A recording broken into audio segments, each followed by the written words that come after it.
Namaste. Welcome to the beginning of another live Sangha. I trust you are feeling as well as you can be in this moment, despite whatever circumstances you may be facing in life at this time. If they are difficult, remember that this too shall pass. And I'd love to be able to hold space for what you're going through. May you find peace and relaxation here. I hope to be your humble host today, and if I'm not, hold me accountable. Our first guests are just joining now. Welcome, dear Usha Priyaji. Namaste. I'd love to start with setting the intention for the space as being a welcoming environment, open to everyone, regardless of background, identity, orientation, belief system, ethnicity, etc. May we come together as fellow spiritual seekers to uplift each other, relate in one another's experiences, and share positive sentiments. Namaskaram, dear Connor. And on the day of live streaming, it's Holi, the festival of colors, and we all show our true colors. Welcome, dear Goofy Goosey, and thank you for liking the live. It's very kind of you. Welcome, dear Grandma Fairy. Hello, dear Maria. Harihi Om Tatsat. Allow me to also begin with an invocation of a Shanti mantra taken from the Taittiriya and Katha Upanishads. Welcome, dear Jenny Leon Sazurar.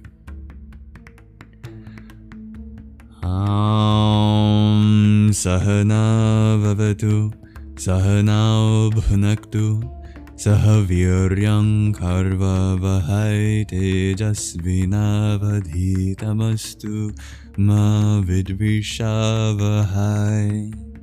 Om Shanti Shanti Shanti. Om. May the Divine protect us both together. May the Divine nourish us both together. May our studies be vigorous and effective, and may we not mutually dispute or hate any. May there be peace in us. May there be peace in our environment, and may there be peace in the forces that act on us.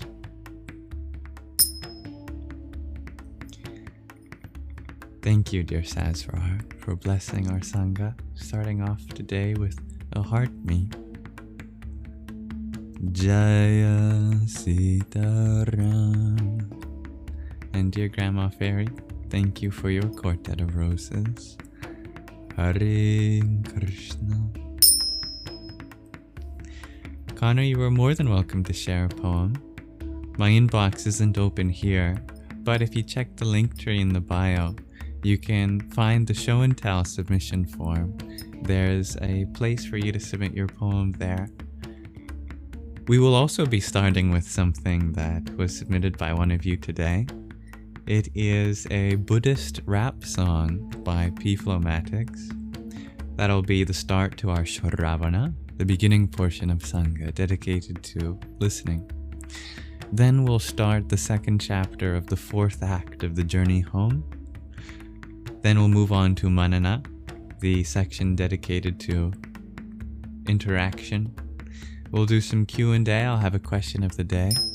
Then we'll do an intermission, read some poetry by Rumi, the Sufi mystic, and we'll end with Nididhyasana, the section dedicated to putting it into practice with a mantra, the fourth verse of the Murtha Sanjivana mantra, the life-restoring mantra.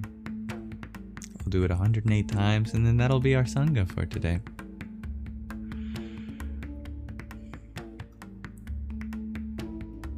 Thank you, dear Shakira, for the heart me that you sent. Harihi Om Tatsat. And dear Truth Seeker, thank you for your heart me.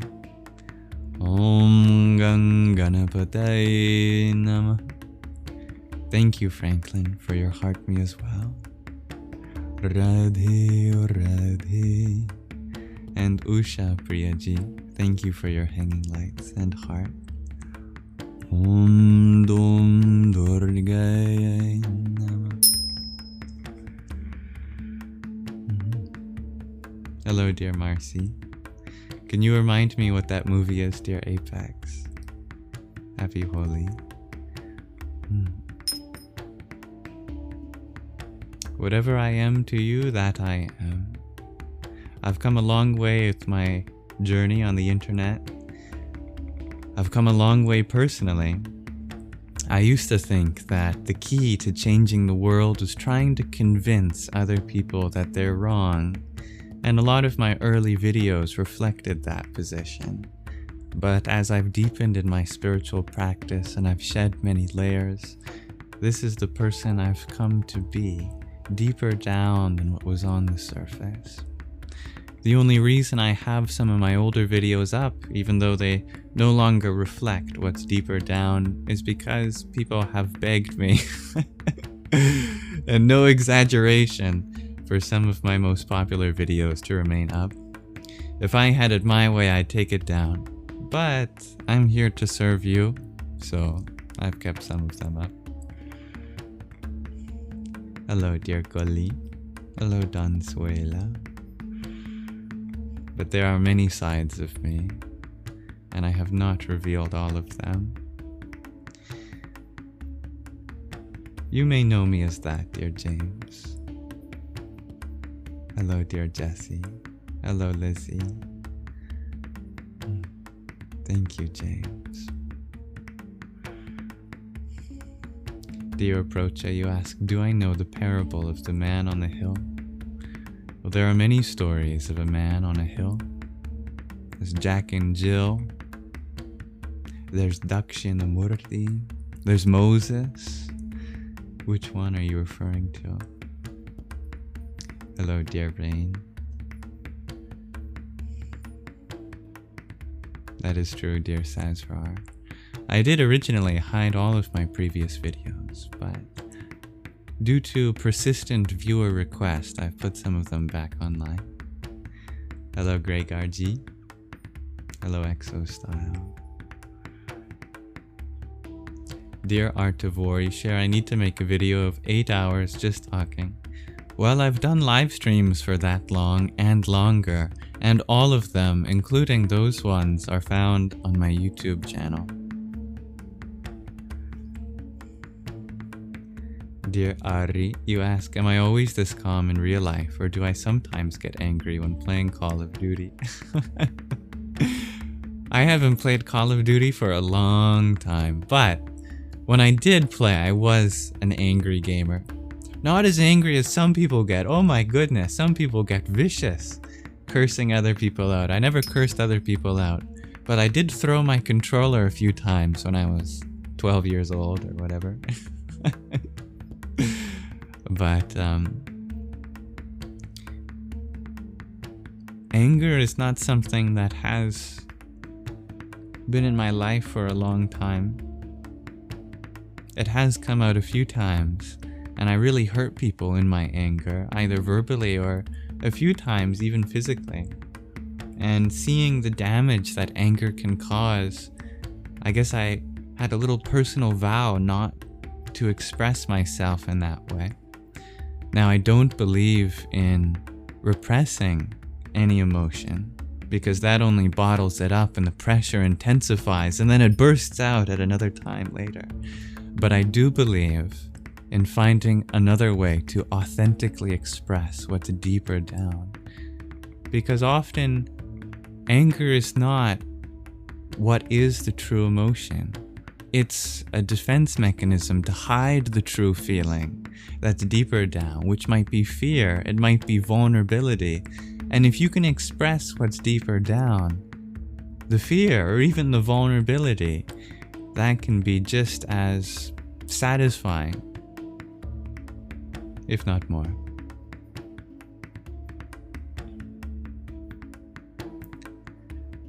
So Nervous, you shared the video of me acting between my personalities made you question if this was genuine.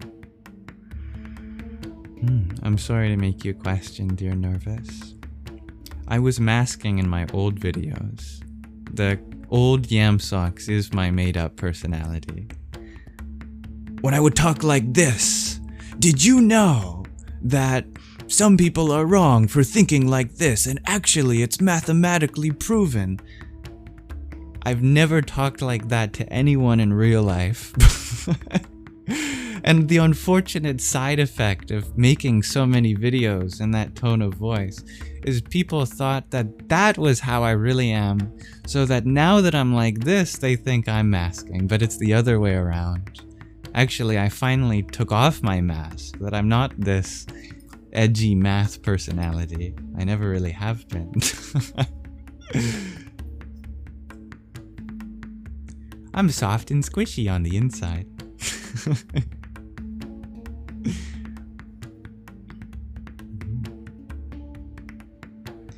Hello, dear Diane. Dear Sazra, you share that if you're angry, you distance yourself from others as not to project it onto them. That is a very healthy thing to do.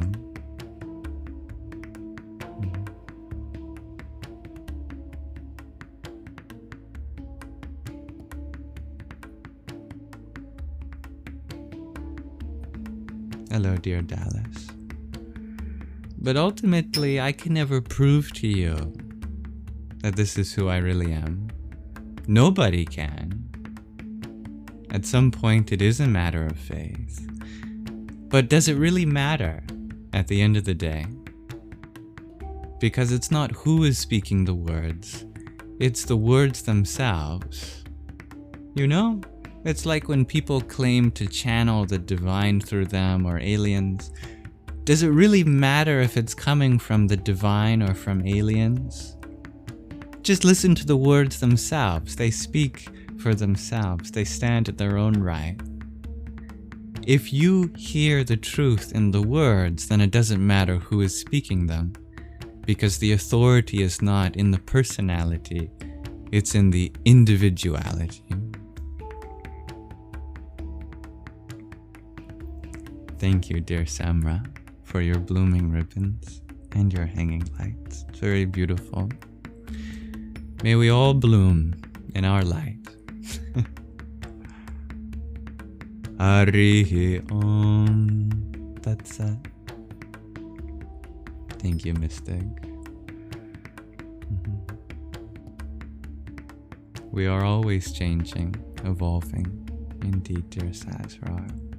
And the context is very important.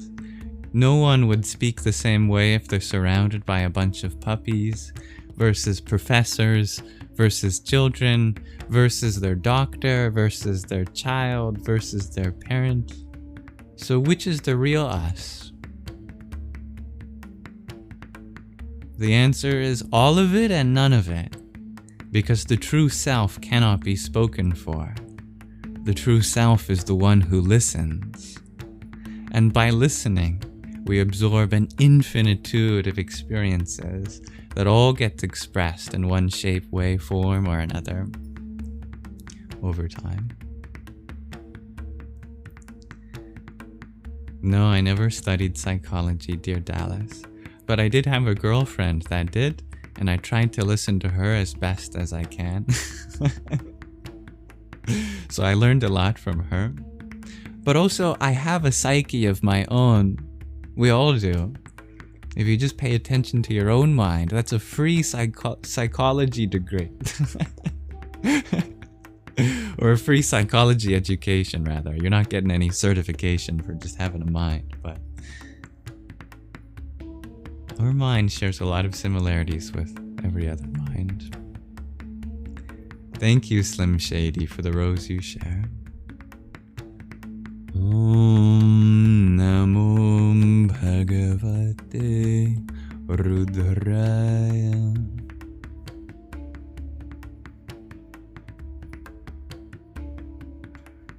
Of course, they're nervous. I like that dragon's eye. Yeah. Ultimately, everything we express ourselves is a choice that comes from some part of our infinite self. Good evening, Al. And I like that, Breezy. Is it a mask? Or are we adapting to our surroundings? It's a good question.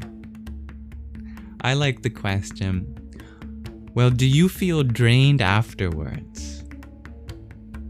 Because if you feel drained by quote-unquote being yourself, then you probably weren't truly being yourself, because truly being yourself is an energizing experience, one that enlivens you, and your authenticity enlivens everyone around you too.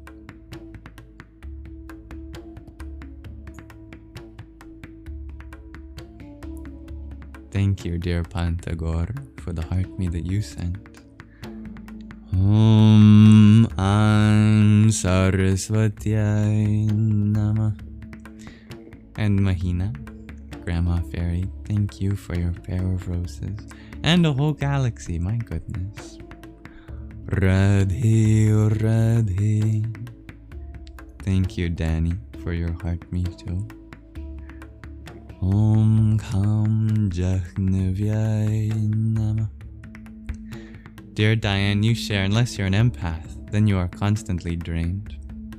Even then, what an empath has to learn is how to draw from their true divine source. Then it's no longer draining. There are two kinds of empaths. Those that draw from their own personal bank account of energy. They take it personally, others' emotions. They feel like they are the ones doing all of the sensitivity, experiential embarking of other people's feelings. Then there's the true empaths that draw from the divine.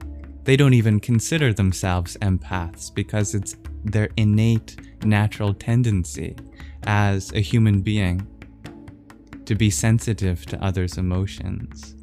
Then when you draw from the divine, it's no longer you personally. You are perceptive, but you don't personally take on that karma. You don't even take on the label of empath, which is holding you back.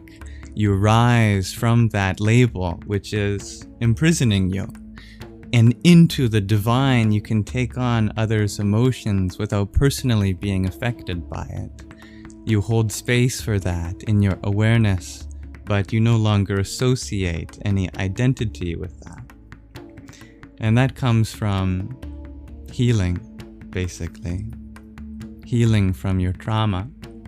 Because to create an empath requires a very specific traumatic experience, where particularly childhood, you are not allowed to express your emotions freely.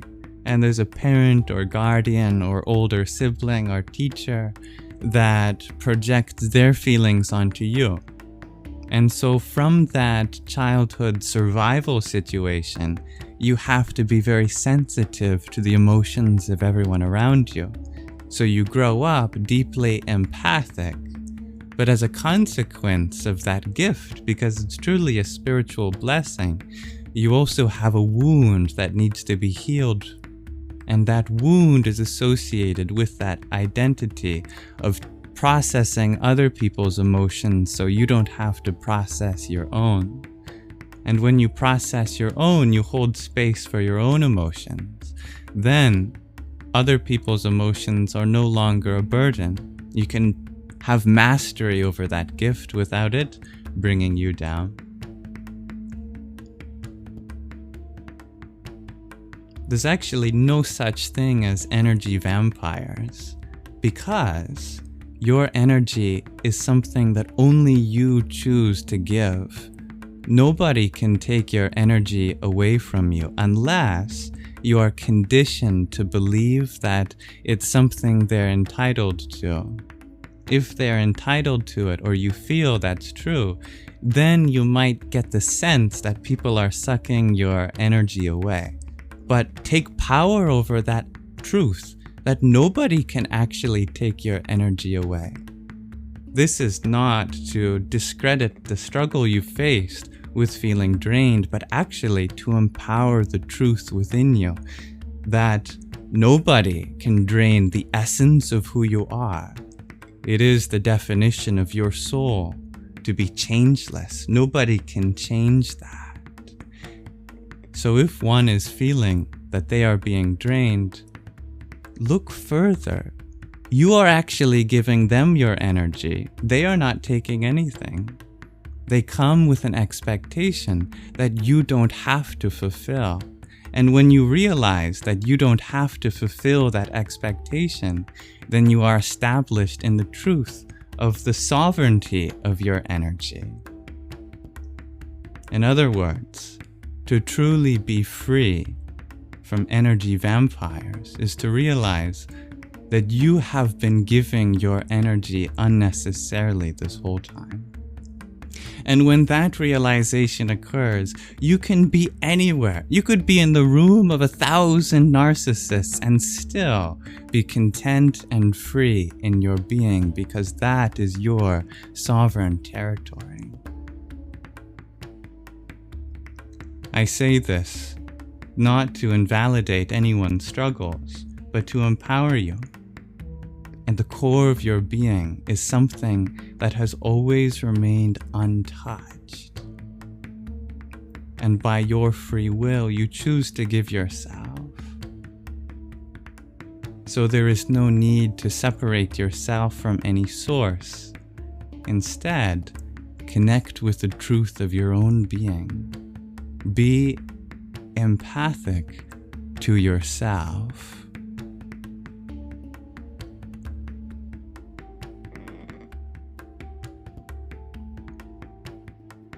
Om Shanti Shanti Shanti.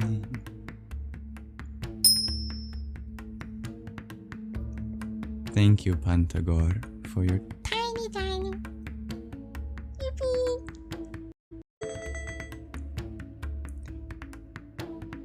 My apologies. My internet disconnected me for a moment.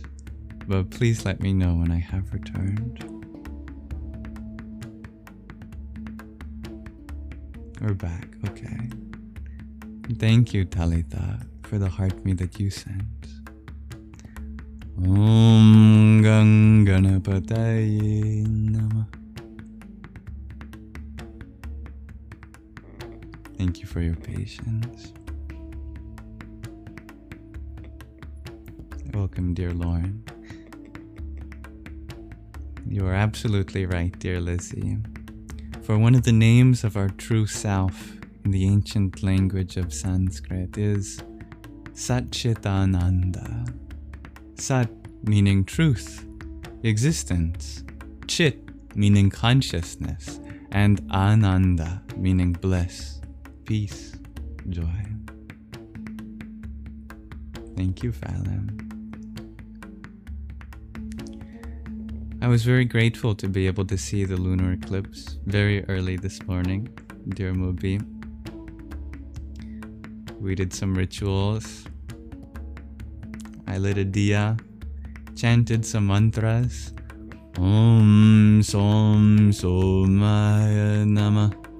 Salutations to the moonlight. Om Tham Namaschandraya.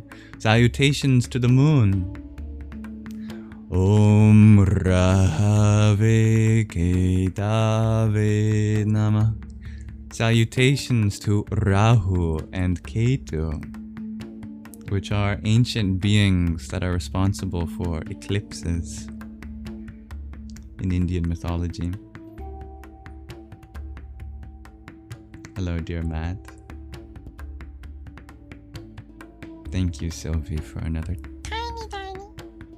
Yahoo! And thank you, dear Shobi Heart, for giving a subscription to Sylvie. Thank you, Riri. Om Kam Namah Prajapataye.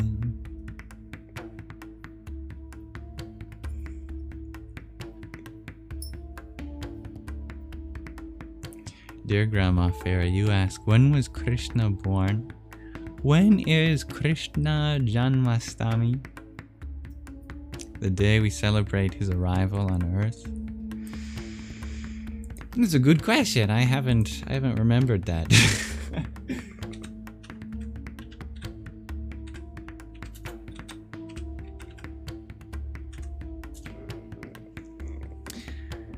Saturday, the 16th of August, 2025.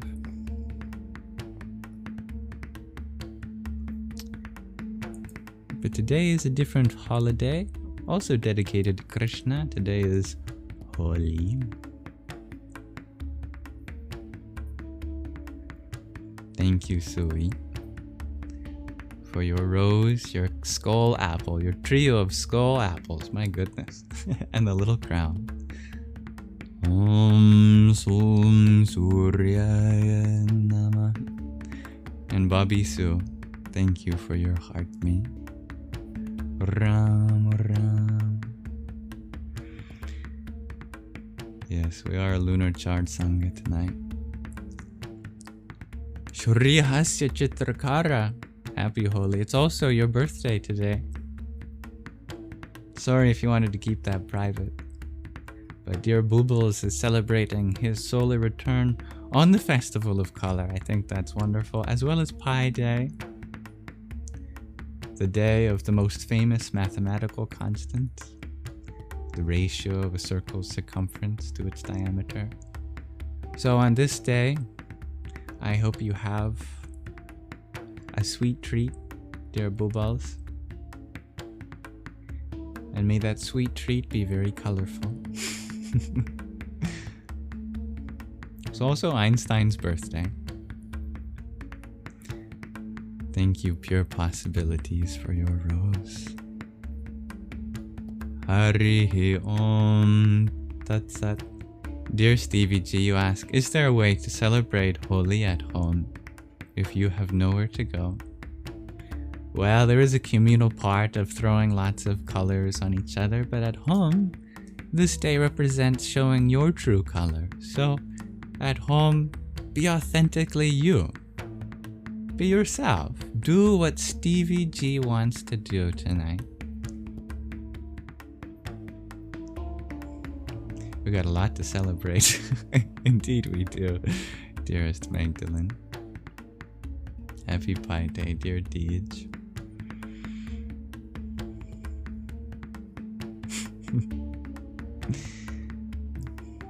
Thank you, lobotomy enthusiast, for your TGIF and TikTok. Om Namah Parashaktaye. And Pure Possibilities, thank you for your heart me. Om Bhuvaswa Tatsavitur Varenyam Bhargo Devasya Dhimahi Dhiyo Yonah Prachodayat. Oh, I'm sorry to hear that, dear Nario. I pray that your car gets fixed up soon. Happy to have you here in the meantime. Now, why don't we listen to the show and tell submitted by P-Flowmatics? I think you're gonna like this.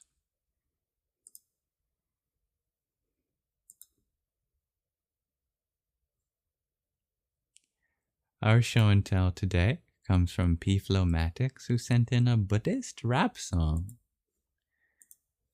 They wrote that this song is when I decided I am going full spiritual as a lifestyle. So, without further ado, here it is.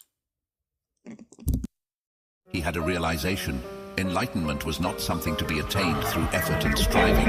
It was already present everywhere and in every... This would not be your behavior if you wanted to be modest, to be slapped continuously by the six-armed goddess. Lyrically spit knowledge to be spiritually fit, speaking to skeptics to hit them with conspiracy shit.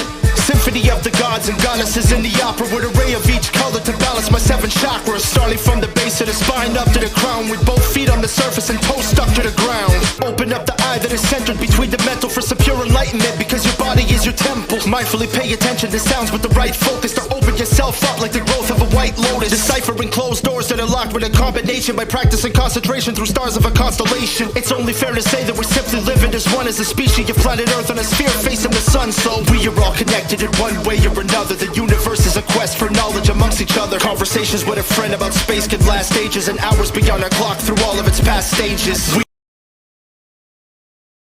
You're all connected in one way or another. The universe is a quest for knowledge amongst each other. Conversations with a friend about space could last ages and hours beyond a clock through all of its past stages. We are all connected in one way or another. The universe is a quest for knowledge amongst each other. Conversations with a friend about space could last ages and hours beyond a clock through all of its past stages. We are all connected in one way or another. The universe is a quest for knowledge amongst each other. Conversations with a friend about space could last ages and hours beyond a clock through all of its past stages.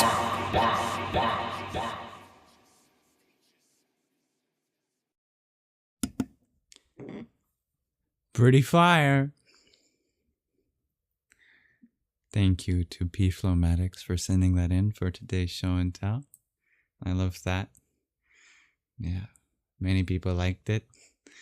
A lot of fire emojis in chat. Gregor G, you share that he freestyles on his live streams. Oh, that's cool. I didn't know that. Yeah. He spits, honestly. Spits fire like a dragon. That was pretty cool. I like that. I'm glad you all liked that. That was badass. I agree, Don Suela. Well, thank you for listening, everyone. And if you ever have anything that you want to send in for show and tell, do check out the show and tell submission form in the link tree in my bio. Good start to our Sangha today. Now, let us transition to our next part of our Sangha, Shorravana, which is listening with me as we read through the next chapter of our book. Hello, dear John. Namaste, dear Oren. Hello, Nikki.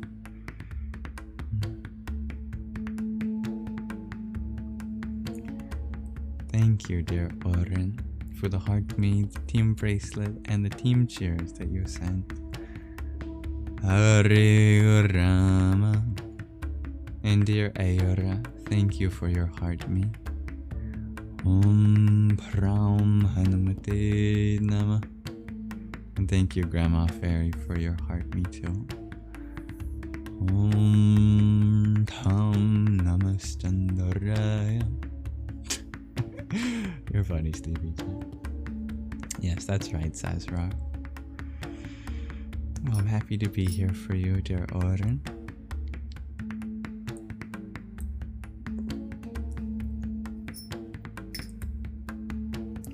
I look forward to reading with you. Forgive me if there's anything to attend to in the comment section while I read. My attention shall return there after our reading session. I think you're gonna like this chapter.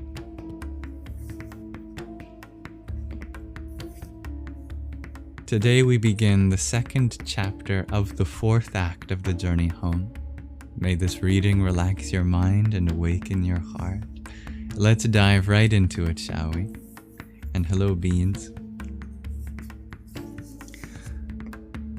Krishna Das Babaji and Asim kindly brought me to their ashram to recuperate.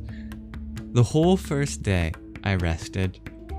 The next day, early in the morning, Asim asked if I would like to meet his guru. I eagerly consented. In a courtyard of tulasi trees. Tulasi trees? Oh my goodness, I've only seen tulasi bushes. I'd love to see them as a full tree. I first saw the man. A stately figure in his 70s, sitting on a wooden chair, eyes closed, chanting on prayer beads. This was Swami Bon Maharaja.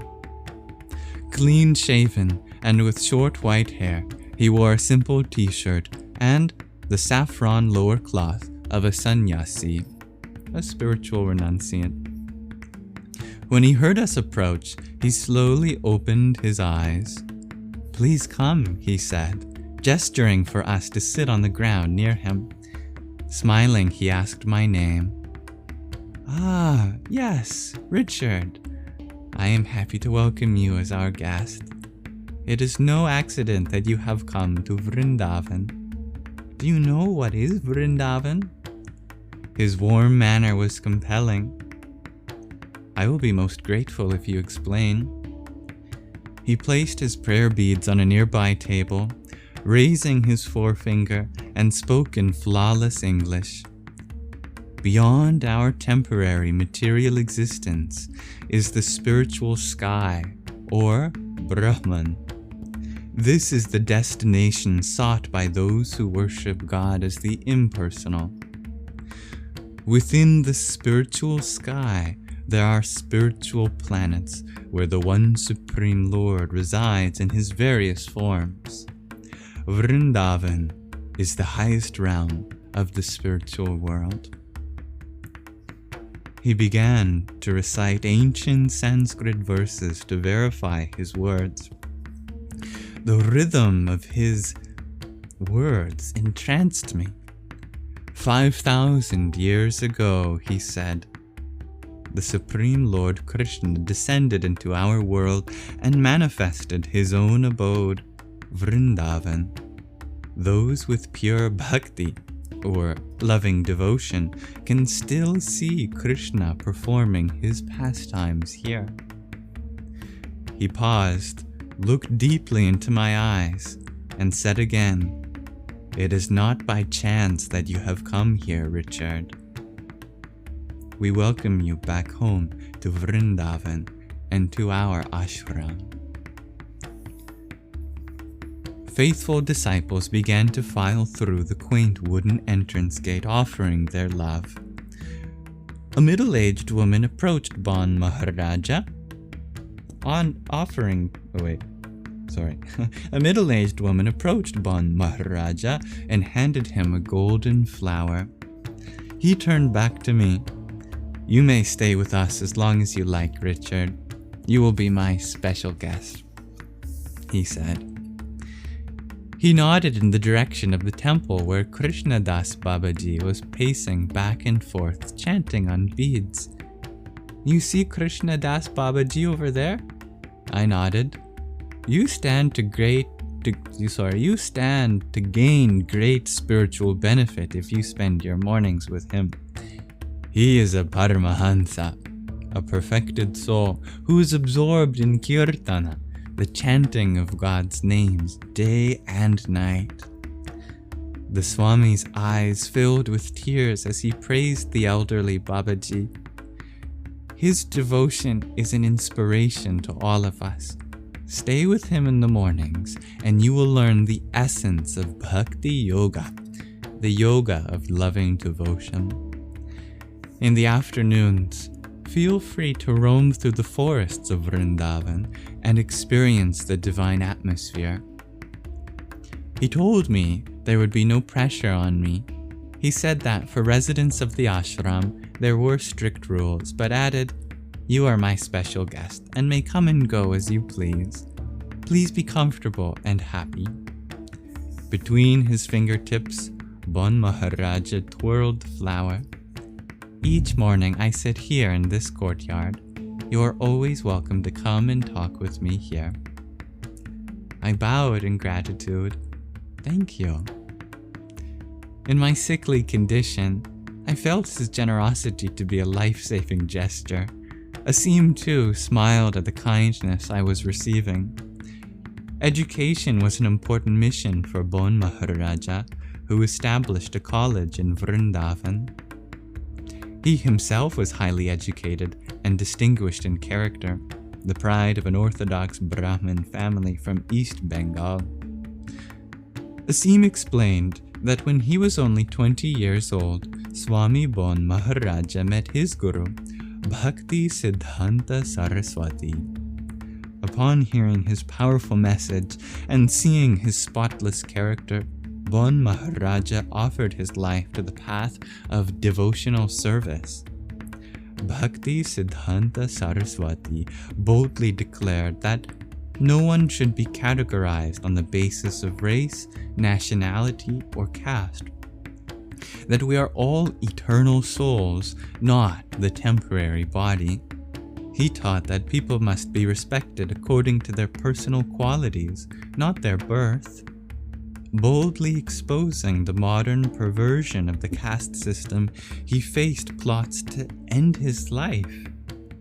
Bhakti Siddhanta Saraswati emphasized the spirit of genuine devotion, or bhakti, and dismissed mundane superficialities and pseudo-spirituality.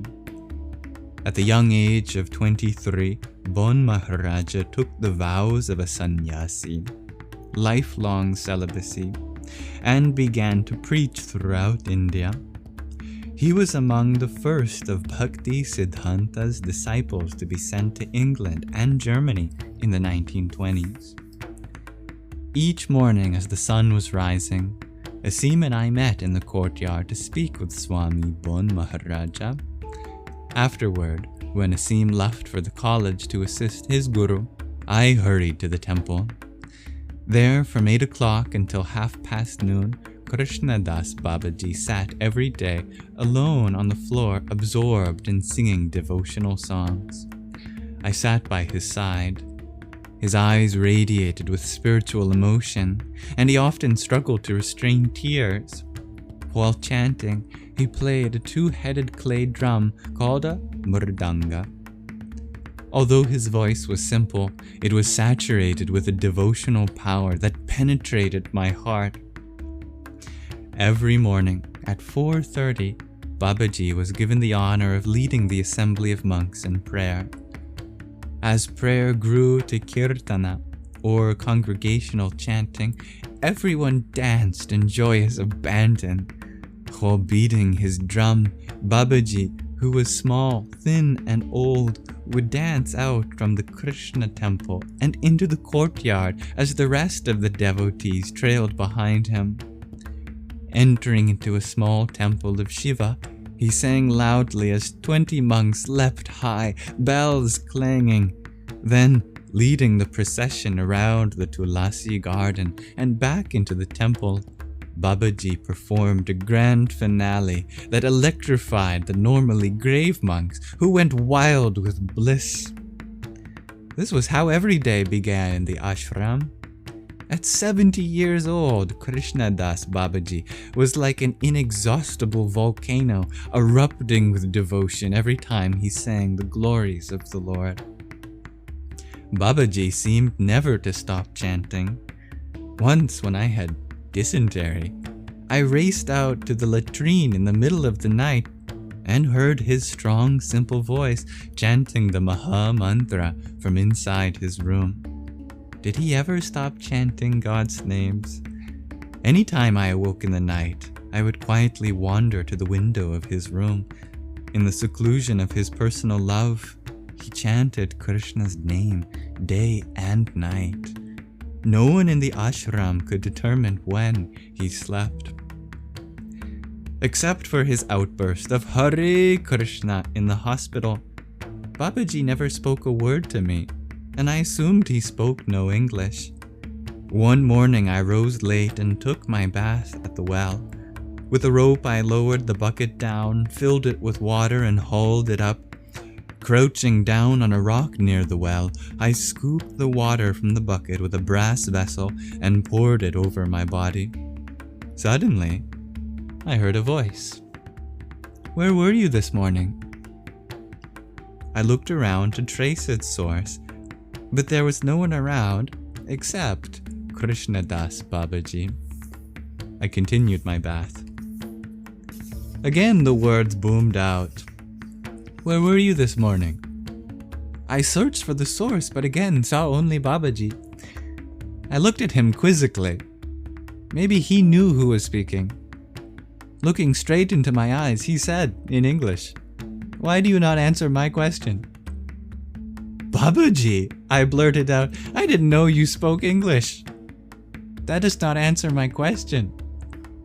From that day on, although his most prominent words consisted of Hare Krishna, he spoke to me in fluent English. This impressed me. In India in the early 1970s, most people who knew a word of English, even if they didn't know what it meant, were proud to show it off, especially to foreigners. But Babaji Maharaja, who spoke fluent English, never spoke a word of it until it was required to help someone. Not a trace of arrogance could be detected in him. Perhaps this was the sign he was empowered to chant the holy names constantly. Oh, sorry, I skipped a sentence. Or did I skip a word? No, I just skipped a word. Perhaps this was the reason he was empowered to chant the holy names constantly. What did I say? I said perhaps this was the sign. Oh, that sounds like a Freudian slip of a sign for you to chant the holy names of the Lord. Previously, I had thought that silent meditation was the path of stalwart spiritualists, and that chanting and dancing was for sentimental people with no deep philosophical realization. Krishnadas Babaji shattered this misconception. I could not deny the power of his knowledge, detachment, and love. His path was bhakti yoga, devotional service to Krishna. Clearly, the method for awakening that love was his chanting of God's holy names. Babaji was loved all over Vrindavan. In many temples, whenever there was a special function, Babaji was invited to lead the kirtana, and sometimes he took me along. One day, we entered a crowded temple where hundreds of people were chanting. Krishnadas Babaji chose to sit quietly in the rear, happy just to observe. As soon as somebody noticed him, the kirtana stopped and the guru of the temple came forward and placed the mridanga drum around Babaji's neck, the entire congregation begging him to lead the chanting. With his first beat of the mridanga, the crowd melted in gratitude. When I witnessed this outpouring of love for Babaji, I understood the saying that it is only when one has no desire for adoration that one is truly qualified to receive it. On the day of Ekadashi, the 11th day of the lunar calendar, 11th day of the month of the lunar calendar, a fast day observed twice a month, Krishnadas Babaji would spend the entire night under a sacred tamarind tree, chanting Krishna's names from sunset to sunrise. Joining him, I was amazed. The old man showed no symptoms of fatigue, while I struggled to stay awake. For Babaji, this all-night fasting and meditation, I realized, was not a discipline, but simply the natural outpouring of his love for Krishna. As the sun was rising, Babaji exclaimed, 500 years ago, under this tree, Lord Chaitanya revealed his love to the world. His eyes beamed. Intoxicated by his all-night chanting, he explained, Lord Chaitanya is Krishna, the Supreme Lord, who descended 500 years ago to distribute love of God in the easiest possible way. Ages ago, his appearance was predicted in the scriptures.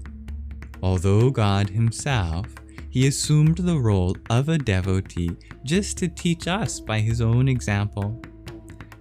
Babaji's voice soared with enthusiasm. The personification of ecstatic love, he wept tears of compassion for all beings. In this age of quarrel and hypocrisy, he taught the essential medicine to cure our spiritual dis-ease is the chanting of God's holy names. Lord Chaitanya taught that God has revealed many names through the ages and has invested his potency in all of them. Love of God is the inherent nature of the soul and is dormant within everyone. But we have forgotten. Chanting God's name reawakens that love from within the heart. Lifting his fist, Babaji boldly cried out, Lord Chaitanya rejected all sectarian boundaries and gave one and all equal opportunity to spiritual perfection. His words struck me as so simple and true. I longed to hear more. "What is the best way to chant?" I asked. His eyes glazed with emotion, and, closing them, he sang a Sanskrit verse and explained. Lord Chaitanya taught that one should strive to be more humble than a blade of grass, more tolerant than a tree, and to offer all respect to others while expecting none for oneself. In this way, one can chant the Lord's names constantly. He stroked the grass on the ground between us. "You see this grass? It is happy to serve everyone, even by remaining in the most humble position under our feet. Whenever it's stepped on, it comes right back up to serve. We can learn from this humility." He bowed his head toward the tree behind us. "You see that tree? It tolerates the burning summer sun while giving us shade. It tolerates the bitter cold while giving wood to keep us warm, and it may stand for months without a drop of water while giving us juicy fruits to quench our thirst. All of this without complaint. We should learn tolerance from the tree. Lord Chaitanya taught that we should aspire to be the humble servants of the servant of the servant of the Lord. Only in this way can we taste the nectar of the holy name." Then Babaji stood up and, with a hearty laugh, rubbed the top of my head and strolled away along the riverbank. I remained staring into the deep blue water of the Yamuna, still wide from the monsoon rains. She flowed quietly through the forest and fields of Vrindavan. His words are like precious jewels, I thought, and because he so sincerely practices them in his life, they deeply penetrate my heart. At that moment, an upsurge of peace sprung from within me. I felt I was just where I needed to be.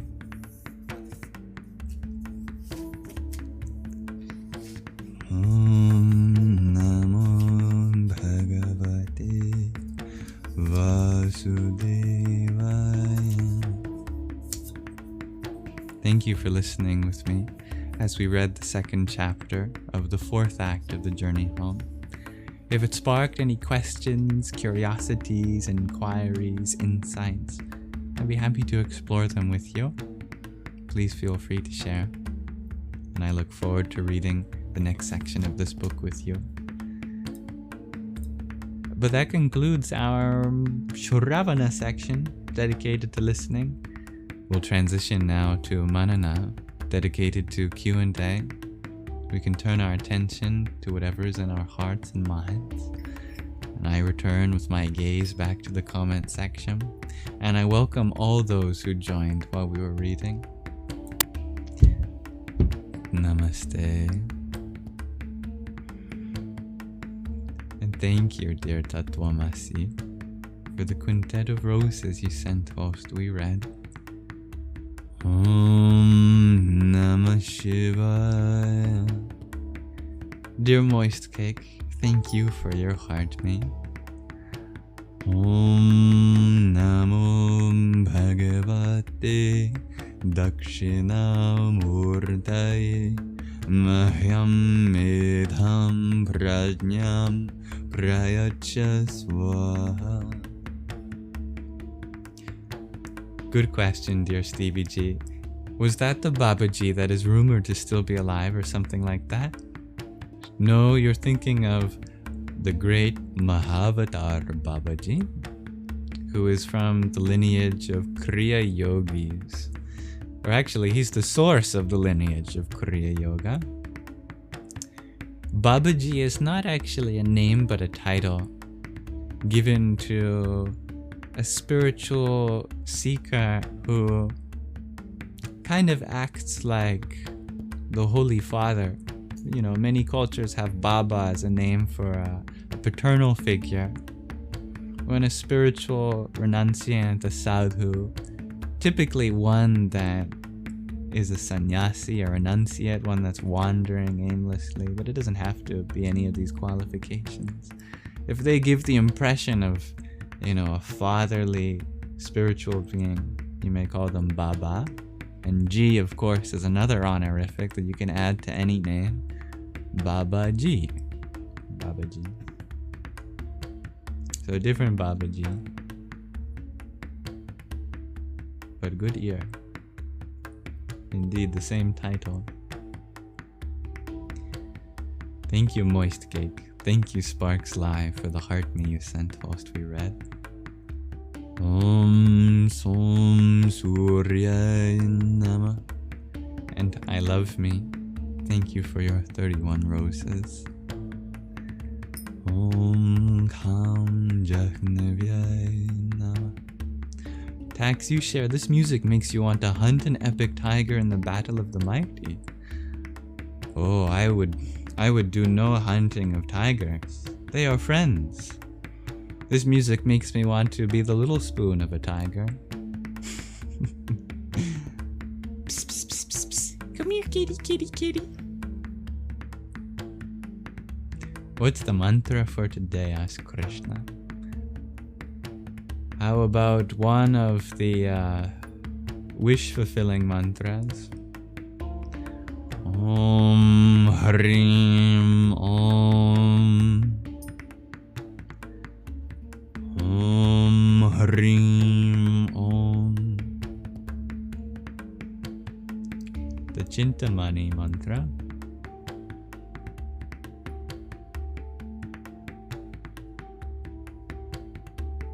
Thank you, dear Alyssa. Thank you, dear Candace, for the heart me that you sent. Om Namo Rudraya. Dear Davis, thank you for your heart me. Om Mani Padme Hum.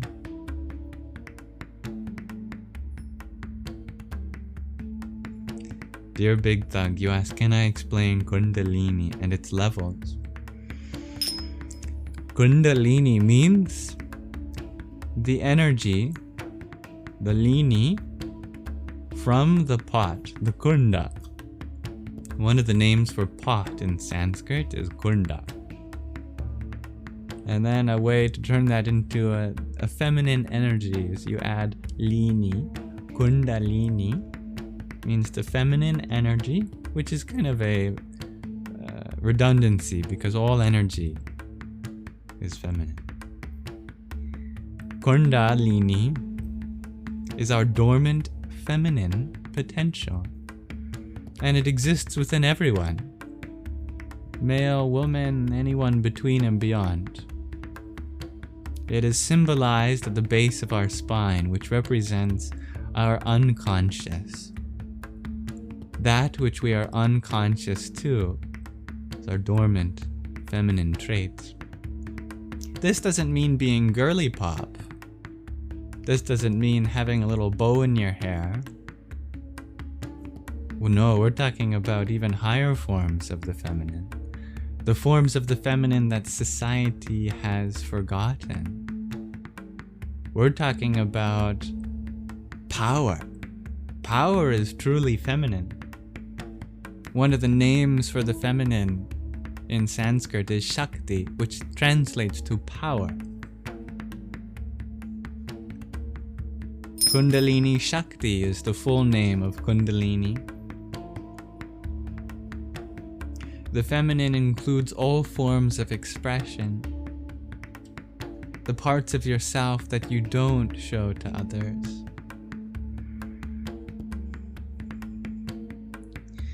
For most men and women, it is different because the nature of the feminine is repressed differently in the male versus the female.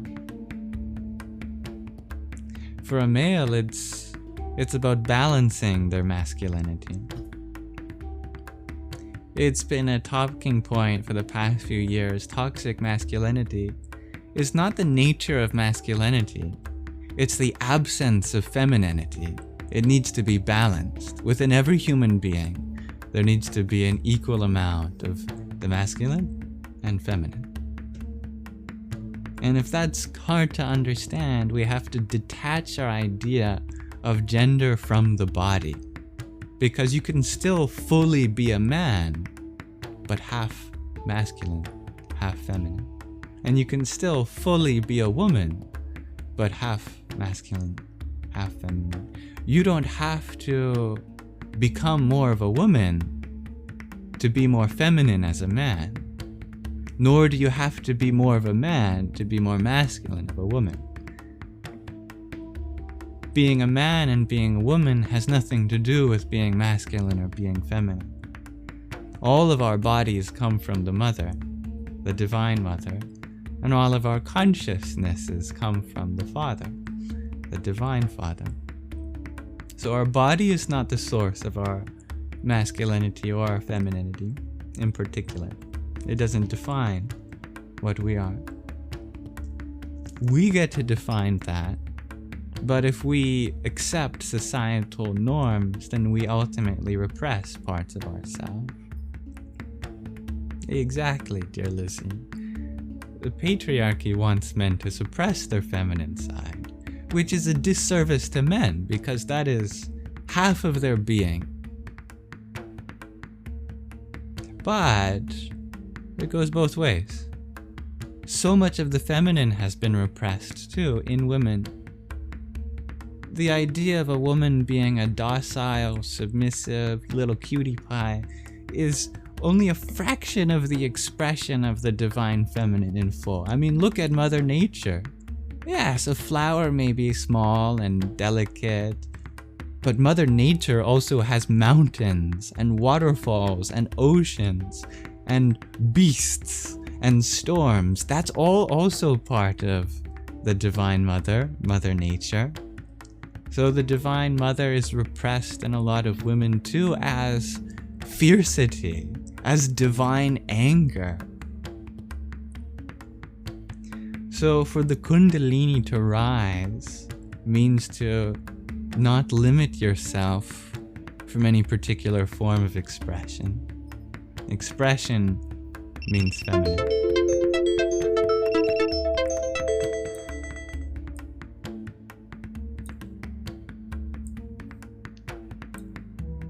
We've lived for far too long in our society feeling like anger is a quality of the masculine. No. Anger is a divine quality of the feminine that has been hijacked in its purpose. Anger is not for men to take advantage of others with. It is not meant to cross other people's boundaries. It is the mama bear within everyone, meant to protect her babies, to protect that which cannot have a defense on its own quite yet. Anger is what enforces boundaries, not crosses them. So, I hope all women raise their voice, and don't let anyone silence you, and don't let me tell you this as if you needed to hear it from a man. This is only an echo of what I am perceiving within your being already. It's already there, and I bow to that divinity within you. Om Dum Durgaya Namah. Om Kring Kalikaya Namah.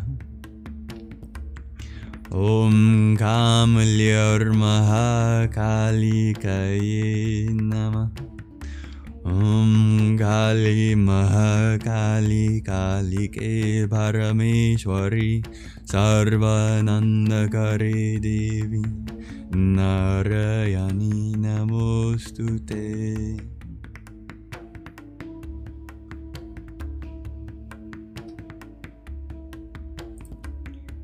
Thank you, dear Tova, for the septet of roses that you sent as well. Om Dham Namaschandraya. And dear Big Dog, thank you for your pair of tiny dollars, yahoo!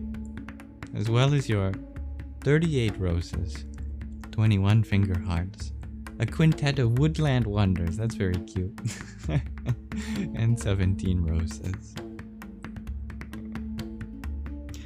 Om Bhram Bhairvaya Namo Namah.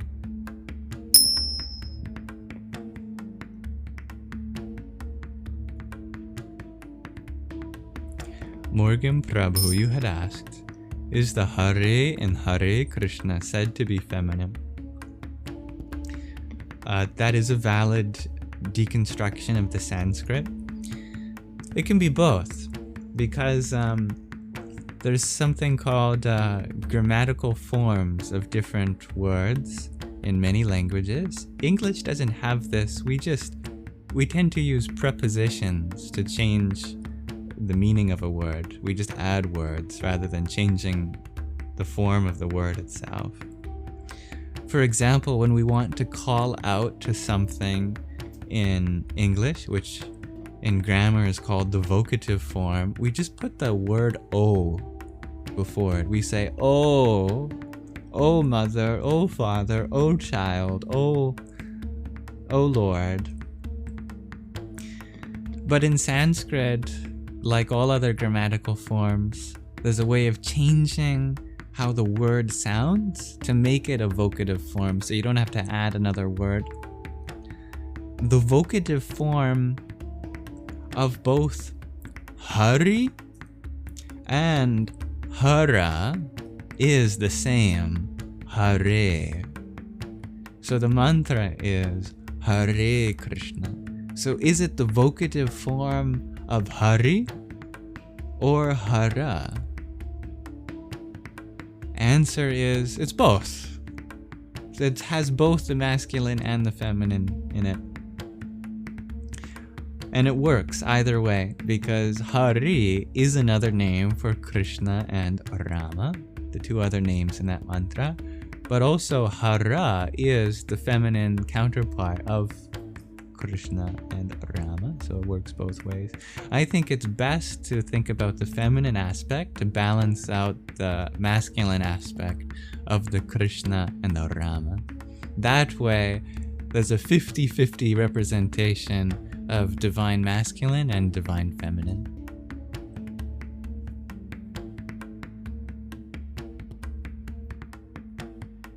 Thank you, dear Amber, for the heart me that you sent too. Om Som Somaya Namah. Hello, true cowboy. And thank you, Dancing Aurora Borealis, for your woodland wonder. It's so sweet. Om Maya Shakdayi Namah. And I like that G. When anger is properly focused, the phoenix rises. Now, Big Thug, you ask, can I explain the vital body, the body above physical, you think, and how to master it? I think you are referring to another translation of the Sukshma, which is the subtle body above the physical body in the three-body system. There's the physical, known as the Sthula. There's the subtle, known as the Sukshma, which also gets translated to Astral, as well as Dream. There's a lot of translations, and Vital is another one. And then there's the causal. The causal, known as the Karna body, holds our latent impressions of pure consciousness, Chaitanya. It is from these impressions in consciousness that our mind forms. And our whole mind, our antakarana, our inner faculties, which includes our intellect, our thoughts, our memories, our sense of self, as well as our indriyas, our senses like sight, sound, taste, smell, and touch. Notice, by your own direct experience, sight is not actually a part of your physical eye. It's part of your subtle eye. And I can prove that to you in a very few amount of sentences. When you dream, you still see in your dream, even though your eyes are closed. Yes or no? Is your eye receiving the light that you experience in your dream? No. So the sense of sight is not part of your physical, it's part of your dream body. Same with your sense of touch and sound and taste and smell. All of these things are separate from the physical body, which is good, because if you feel like after death it'll just be a blank void of nothingness when you lose your physical body, don't worry, because an absence of experience does not necessarily associate with an absence of body, because your senses are a part of something other than your body, your physical body. That is your subtle body. This includes everything that cannot be described physically, that which cannot be described in terms of, location. Where is the mind? Where is the feeling? Where is the idea? Where is the subconscious? It's not like we can point to any physical place. We might associate physical places with those feelings or thoughts or ideas. This is very, very relaxing music. I want to go back to the other one. Yeah.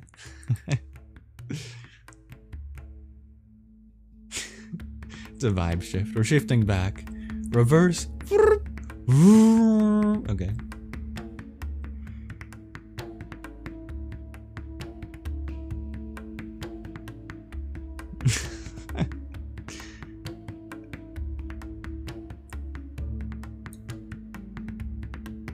Thank you, dear Giuliano, for the team cheers that you sent as well.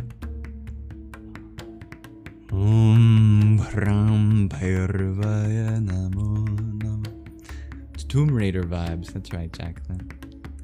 Thank you, Candace, for your team power. Radhe, oh Radhe.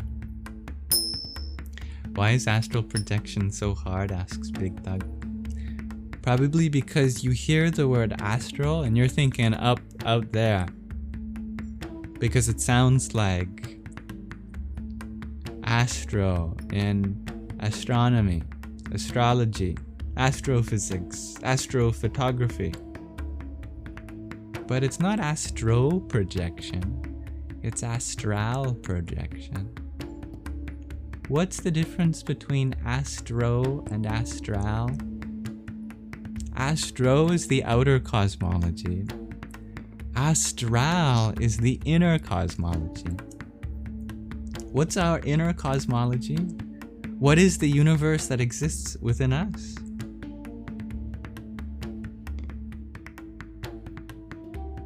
It's everything we've experienced so far. All of our experiences that are stored in our subconscious. All of our samskaras, our impressions, our sights, our sounds, our tastes, our smells, our thoughts, our feelings. We have a whole universe of experiences within us. That's our astral world. Projection might also give the feeling that you're going somewhere. So it's kind of a misnomer. You don't go anywhere in astral projection, because what is being projected is not you, but your own experiences. You project your subconscious onto the conscious. The secret name of the subconscious is the Astral. And that's not to say, oh, it's just your subconscious. No. The other way around. That's to say, your subconscious is the Astral. To empower your subconscious. The subconscious is not what most people think it is. It is that part of our consciousness that seeps from below our worldly identity and into everyone else's experience. It's all there, baby. The whole universe can be found. So how do you bring your subconscious project your astral onto the conscious plane? Well, you dream. That's exactly what dreaming is. But for those that are looking for a spiritual experience, that might sound a little demotivated. I don't want to just dream because dream is nonsense. No. Don't let them fool you and tell you that dreaming is nonsense. Dreaming is a very spiritual practice. That is the interface with the collective consciousness. So, any practice that'll help you dream, especially lucid dream, is astral projection. And if you do it while sitting up or meditating in an asana, then there you go. How could you tell the difference anyway?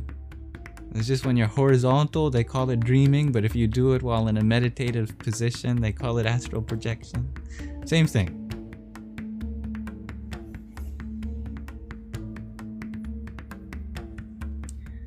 How do you do that consciously, though? Make your mind more dreamlike. Our world typically demands us to be feeling logical, rational, analytical. Our waking world, that is. In a dream, you're usually never logical, analytical, rational. It's more of a free-flowing stream of thought. So try to make your mind like that. Now, break off from rigid categorization of labeling name to every form of your experience. Make this mind more of a flow of idea. Without words, break the chain of inner monologue, the narrative. Become more imaginative, and you're seeping into the astral realm. Thank you, dear Neon Jello Pack, for your heart me and hearts and a septet of roses. Om Dum Durga. I love that, Boobos. I hope to hear it. Dear Grandma Fairy, you ask if you've had a very hard life, will the next one be just as bad, especially if the suffering was accepted?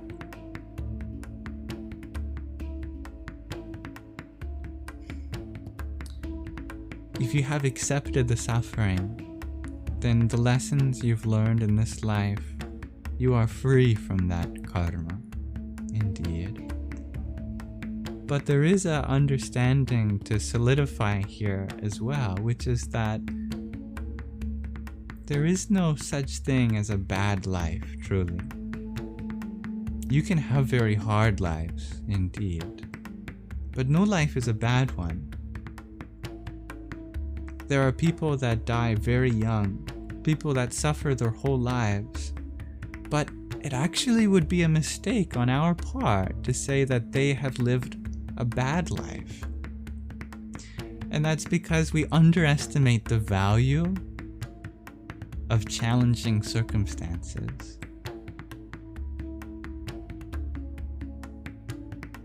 In the eternality of the soul that goes from lifetime to lifetime, those very difficult lifetimes usually follow with the highest grace indeed. Sometimes those life lessons have to be experienced by the will of the divine in some pretty heartbreaking ways. We place so much pressure in our society to live long and happy lives that we grieve needlessly over shorter or more challenging lives. But even a life spent in heartbreak is still a meaningful life, that person has not missed out on anything.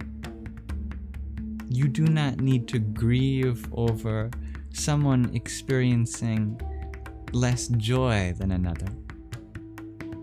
But this is a completely separate discussion from aiming to create a world where more people have the privileges that lead to a long, healthy, and happy life.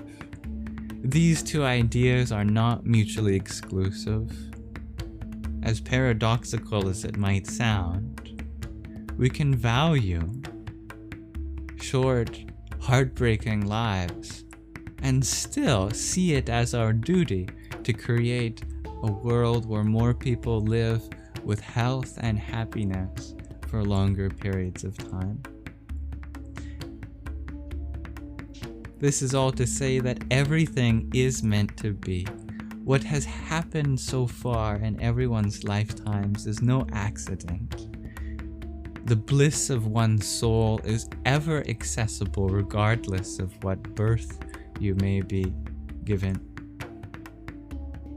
But that it is also our duty to ensure that we serve others, we donate to charitable organizations that are pushing the boundary for science, medical, and humanitarian aid. That whenever someone is in a difficult situation, that we provide some ease as best as we can. But that we do not grieve when that service that could have been rendered to anyone was not given in due time, because the bliss of the soul is ever accessible, and they will live another one.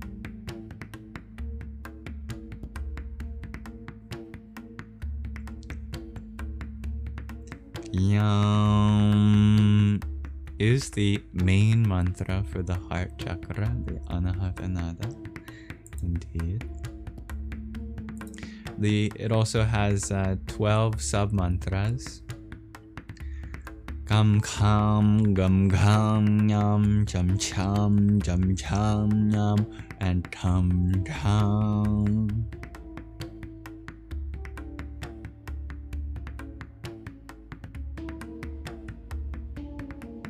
You're very welcome, dear Grandma Fairy.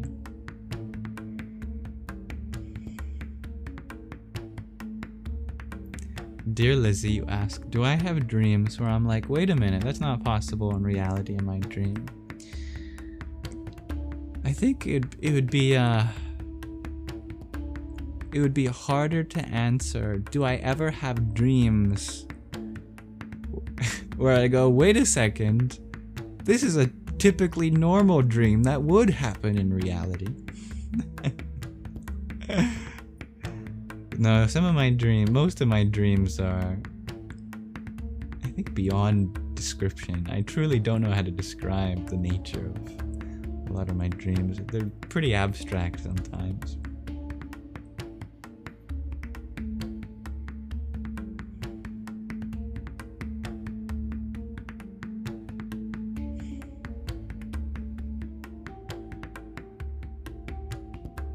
I love that, Stevie G. Your aunt helped you put away dishes like a dang puzzle piece that you thought was impossible. Jay, you had asked, how did I get into my religion journey? Well, with full disclosure, I don't consider myself religious, if that's part of the question, but I do see religions as being storehouses of spiritual wealth, if you can separate the sugar from the sand. If someone gave you a jar full of sand and sugar mixed together, They said, here you go, it's got sugar. Would you put it in your meals? Would you put it in your tea? This jar of sand and sugar mixture? Probably not. You'd think this is rubbish. You'd throw it out. It's no better than sand. Even if it was 10% sand. That only 1 in every 10 grains was sand. You still wouldn't want to feel that crunch on your teeth. Even if it was 100. 100 grains of 99 sugar grains to one sand grain. You probably still wouldn't use it. It's got 1% sand. If it was for the purpose of food, you'd think, I'm not eating this. But what if you're an ant? What if you are so small that the grains of sugar and sand were easily dissectable? Then you could have 99 grains of sand to 1 grain of sugar and still use that as a source of sweetness. Religion is that same way, that if we are big in terms of our ego, if we make ourselves really big, then we look at religion and we go, no, I'm not having any of that. I see all this sugar mixed with the sand, I'm not eating that. But if you make yourself really small, if you are humble,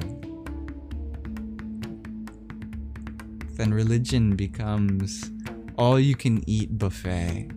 You see all this sugar in such large crystals. Oh my goodness. There's so much to enjoy in Christianity, in Hinduism, in Buddhism, in Jainism, in Taoism, in Sikhism, in Islam, in Judaism, in Zoroastrianism, in indigenous spiritualities, in Confucianism, in Bon.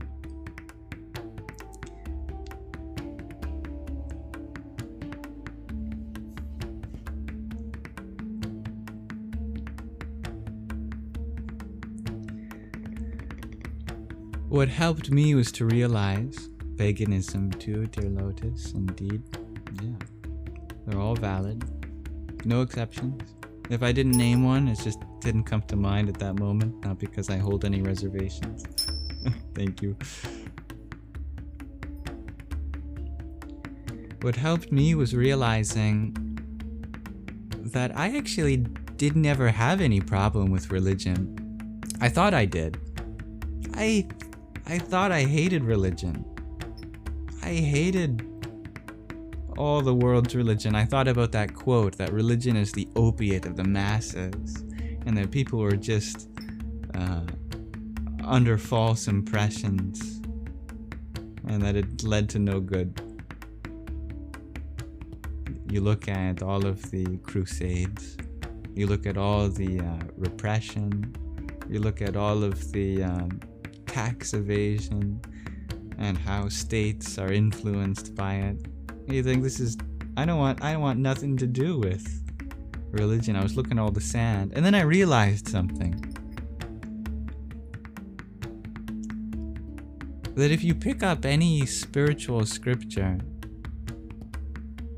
from these religions, none of them teach any of that. You know, Jesus never said to go to war. He said to treat your neighbors how you want to be treated.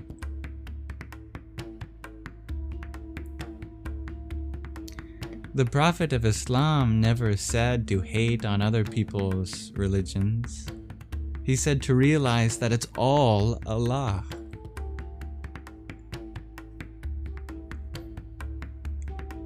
The Buddha never taught to not believe in God. He said to decide for yourself. So my problem was never with religion. It was with religious people. With quote-unquote religious people. People who called themselves religious, but then gave their own religion a bad name. In other words, People that claim to practice a religion they don't actually practice. You know? Someone says, "Hi, I practice this religion, and my religion teaches to love everyone, but I hate everybody." And then from that person, I got the idea, I don't like their religion. But then I realized I just don't like them. That actually I got a bad impression of the religion from a bad practitioner. And truly good practitioners are far and few in between. Few and far between. And so we cannot actually judge the state of religion based on the majority of religious or quote-unquote religious people. When I realized that, so much of this identity I cultivated about being anti-religion dropped away. It was a relief. It was like, I actually don't have a problem with spirituality. That I can even enjoy it myself. That it's not my duty to hold quote-unquote religious people accountable for their mistakes. That I can see what I can gain from it in my personal experience. There need no be an authority above my own experience of what these religions truly say at heart. And that happened to me about a few years into university. Actually, the first year into university. And I started to realize that what's at the core of religion is truly the highest science. The science not of what can be observed, but of the observer itself, that eternal witness of the universe that shines through all these bodies. And ironically, no, that did not come through studying religion.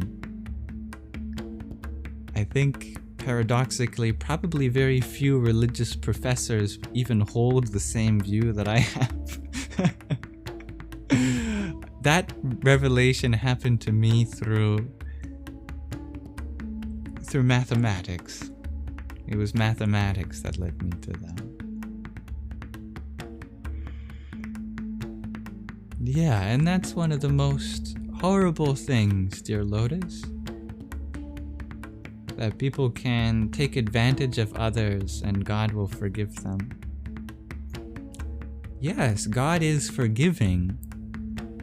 However, that is never a justification for causing harm to another. Yeah. That we will suffer ultimately as a consequence of causing harm to others, because the true self in us is the true self in others. That if you take advantage of another being, it's not just another being, it's your being, the only being that exists in the universe. God. The only being is God. That's why God says in the Christian Bible, I am. Actually, it was in the Hebrew Bible first, but I am that I am. In fact, it's believed that the tetragram in Hebrew comes from an old root that just means to be. That being you feel in you is the same being that you feel in everyone else.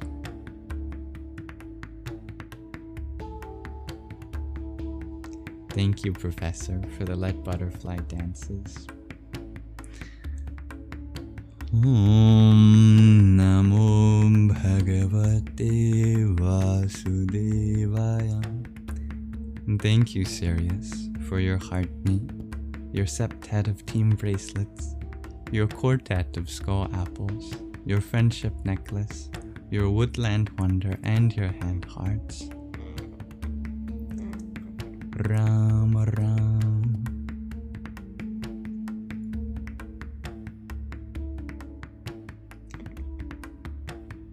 Lotus, you share that God does not exist. I agree with you, because God is the nothingness that upholds everythingness.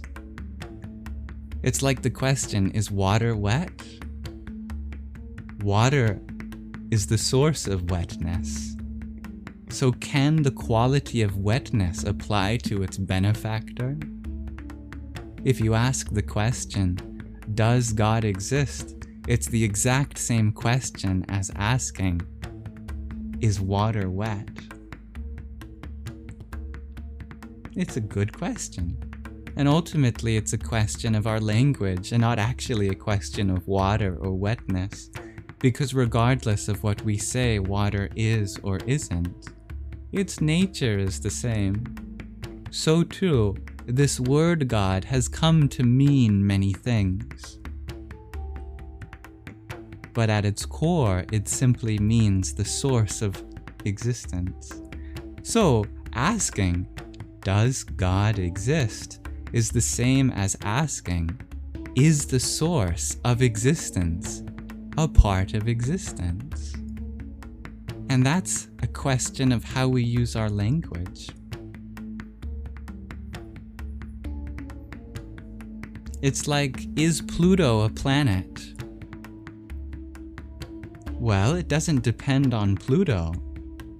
It depends on our definition of the word planet. And so it depends greatly on our definition of the word God, what the word itself means. If the word God means some man in the sky here to command the morals of the people and punish if they do not worship him, then no, I don't believe in God. But that's not what God means to me.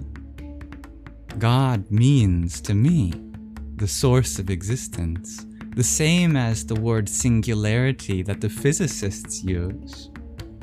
And physicists certainly believe that in the beginning there was this one infinite source, and from that infinite source all things were made. The scientists call it the singularity. The theists call it God.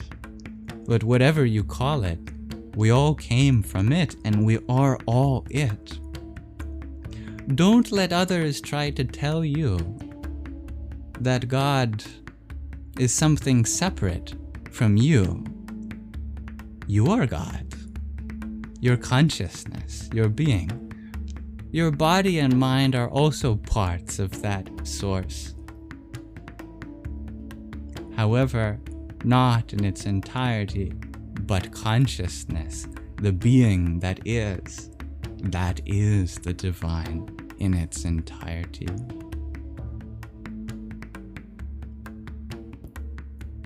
We're using the same meaning in different words, dear Lotus. I believe in exactly what you believe in, and a little more.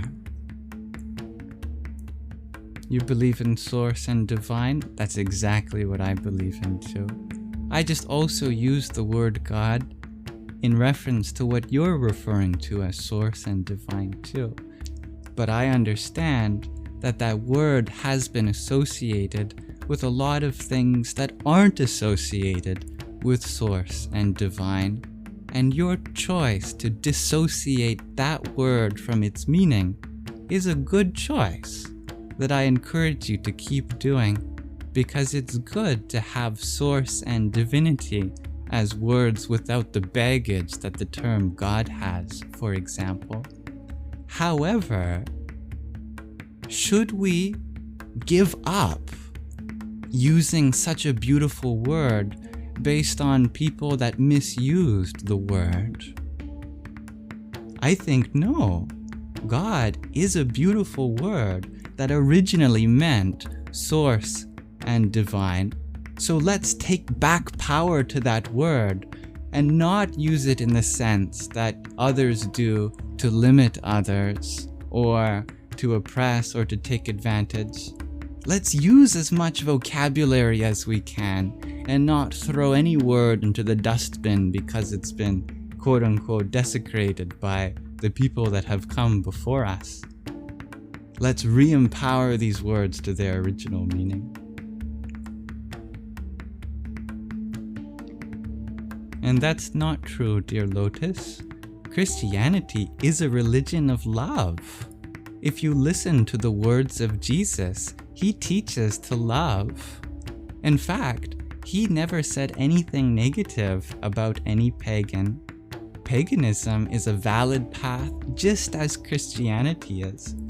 But what later so-called Christians did to pagans is absolutely horrible. The idea that's in a lot of so-called Christians' minds that paganism is evil and the work of the devil is not true and not even talked about in their own scriptures. So don't come to the conclusion that Christianity is anti-pagan. A true Christian will hold space for all paths to the divine, just as a true pagan will also. If anyone says Christianity is anti-pagan, then they're not actually Christian. So don't let your reference for a beautiful tradition be tainted by people that aren't actually practicing their tradition. Then I agree, paganism is working in the light. And so allow me to reiterate in case anything I'm saying is not sticking. I'm pro-paganism. I love the path that works for you. I'm just pro every path. But if it sounds like being pro other paths is anti your path, then that sounds something to heal from within you. That's the same impression that you may have gotten from other Christians that you're projecting back on them. Because if other so-called Christians say my path is right and yours is wrong, you're doing exactly the same thing by saying the reverse back to them. That's not the solution. The solution in religion will never be to dismiss another person's equally valid path to the divine. Instead, the solution is to realize that all paths are equally valid and unique to the individual, and that if any particular person says that one path is better than another, then they are not truly practicing their own path. To truly be spiritual never means to throw anyone else under the bus. It means to empower love as the universal essence that harmonizes all traditions.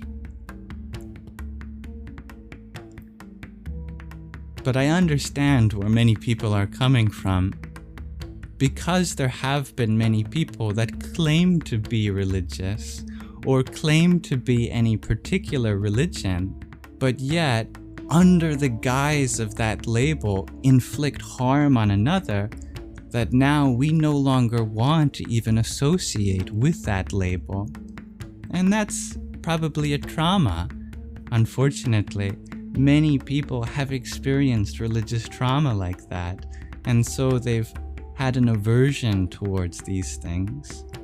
But part of your healing journey will be to forgive the path that these people weren't even following, and forgive the person for not following the path that they claim to have been following. I hope that makes sense.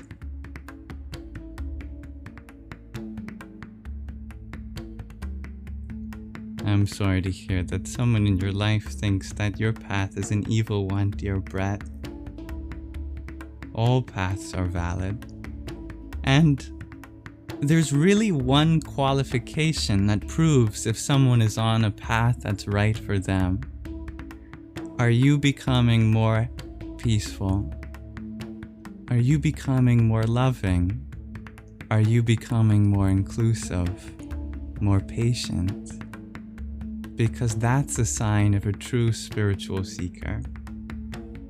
Not what path they follow or their opinions about any particular path, but the personal qualities of love, of peace, of happiness, of patience. If you see anyone imbibing that, they are on the path that's right for them.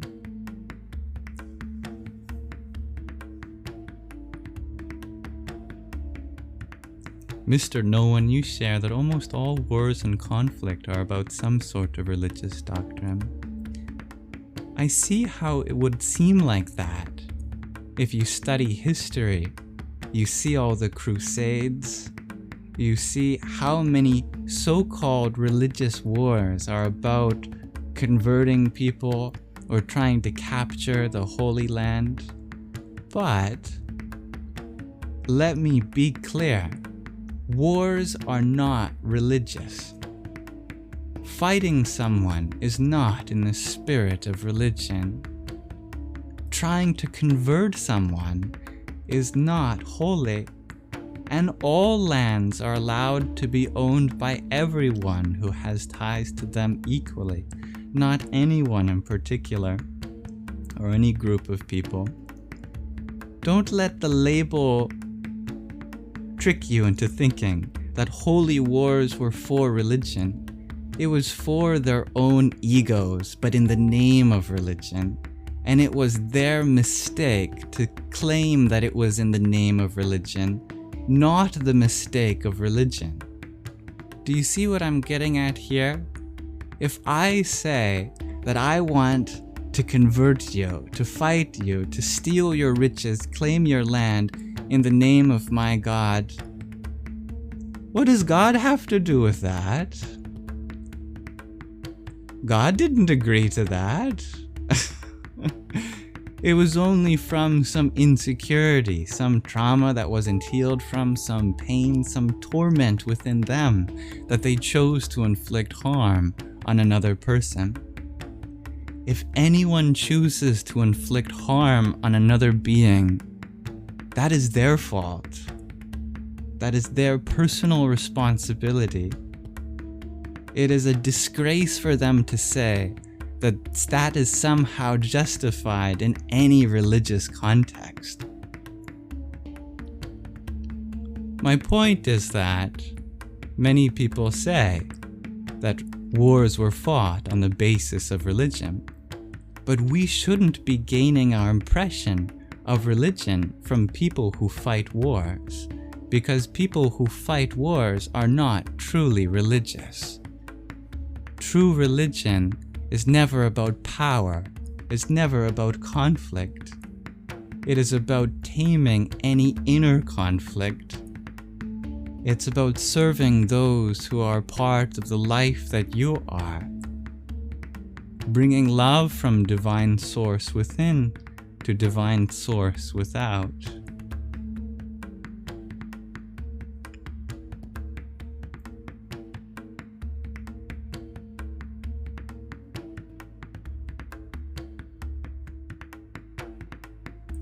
Wars were never fought over God.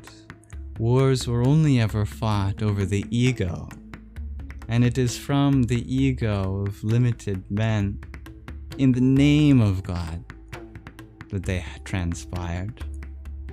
But no God I believe in would ever condone such atrocity, because God is the abode of love, of healing, of harmony.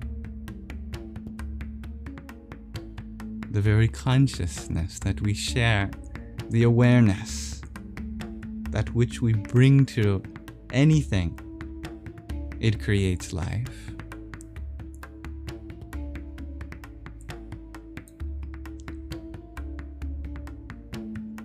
Thank you, dear Bobby Sue, for the subscription too.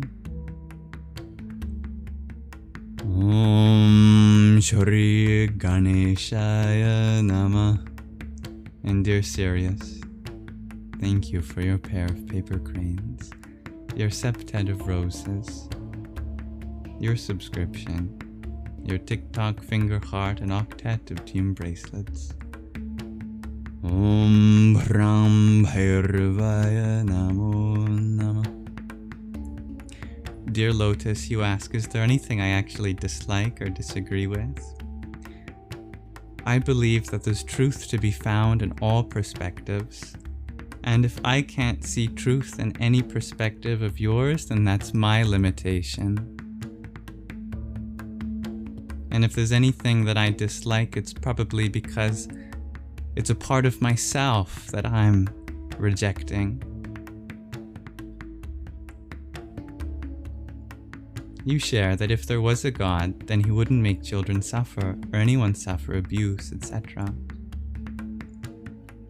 That's true if you understand God to be something separate from the children that are suffering. The greatest sin is not to disbelieve in God, it's to believe in a separate God. That God is somehow distant from the very being that is undergoing the suffering. In other words, there's no such thing as a God that's beyond the suffering of children. God is the child that is suffering. And our duty to serve God means to serve the children that are suffering. We are God. This means if there are people suffering, that's our responsibility as God to do something about. People who are waiting for God to come and save them forget that they are God incarnate, here to do the saving. God is here for the welfare of all beings as all beings. And the problems that we have imposed on others are our problems to solve as portions of that divinity.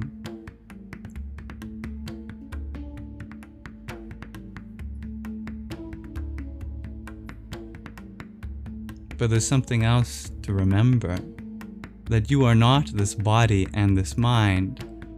So even if you have undergone trauma at the level of body and mind, you as God, as spirit source, as the divine consciousness, you are free. You are untouched. But you still have a duty as that source to bring love to this body and mind and to every other body and mind.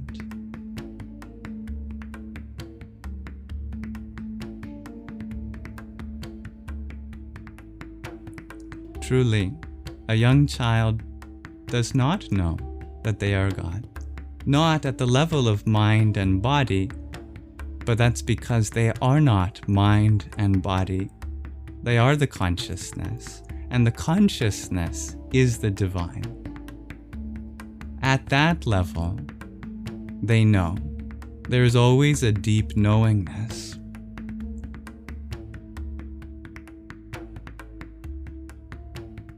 There's always a next life.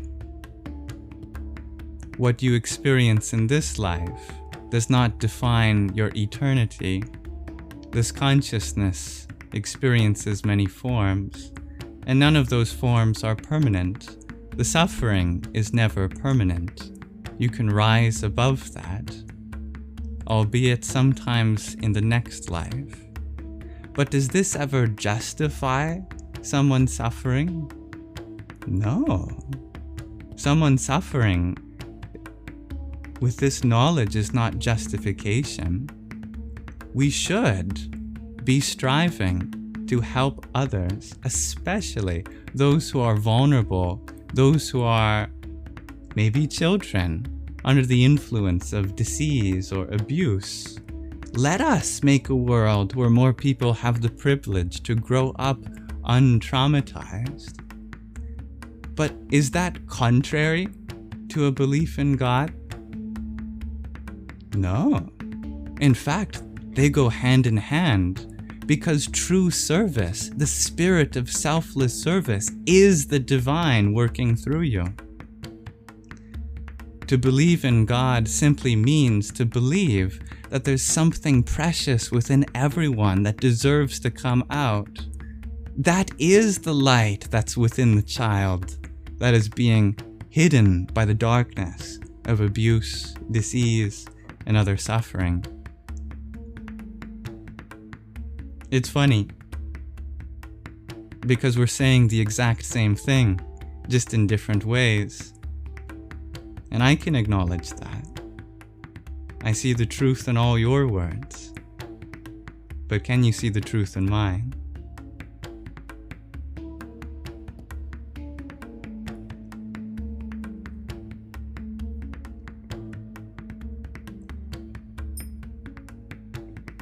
And thank you, dear Gina, for your pair of roses. Hare Krishna. And dear Carrie King, thank you for your rose too. And dear Jade, thank you for your ice cream cone. Om Ganganapataye Namah. Now, do I think that a child that has been abused by an adult would ever think like that? Well, that's a question you have to ask your inner child, dear Lotus. I'm so sorry that you have been abused. But you have a long healing journey to come. And I pray that one day you forgive yourself. It wasn't your fault. And you can come to a place of acceptance of your being without reflecting back that abuse on anyone else.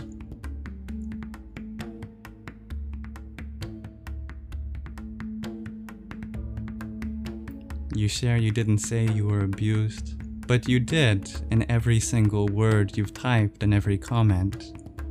Because only someone with such trauma would reflect such nature onto other. And it's okay, we don't have to dive into that.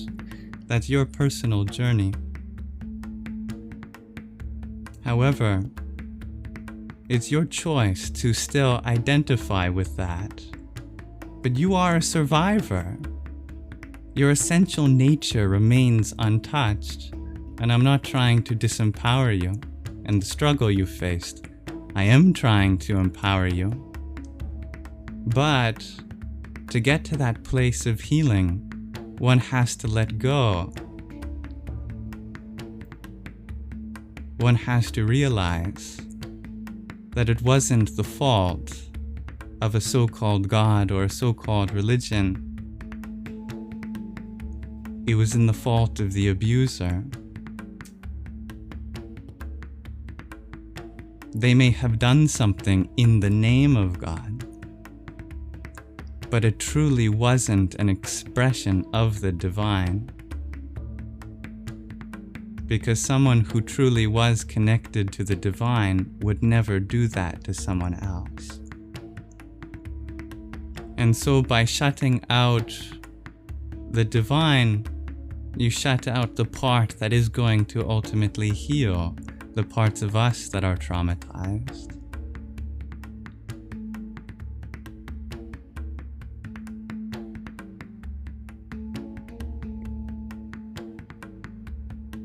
We are saying the same thing, just in different words. One may call it divine, one may call it source, another may call it God. Ultimately, we're just trying to find common ground. Hello, dear Ingrid.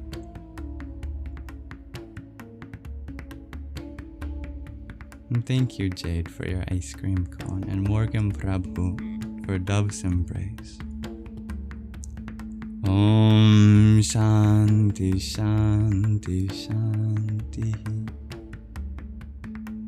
Dear Celeste Divine, thank you for your rose. Hari Om Tat Sat. Thank you, Liz, for your bubblegum. Om Kam Namah Prajapataye. Dear God Complex, you ask, is it possible to fall in love twice? Everyone says yes, but your monogamous heart will not allow it. No, you can only fall in love once, but that love continues to come in many beings. because it's the same love through all partners. When you learn to fall in love with the nature of one soul, then you see that soul within everyone. Because there are no souls plural, there is only soul, one, that pervades everything. You may grieve a particular form, but that grief will not last forever. There is healing to be done, patience in your heart, and in time, new space will open up to more forms. But there is no rush to that, because that does not have to happen on any timeline.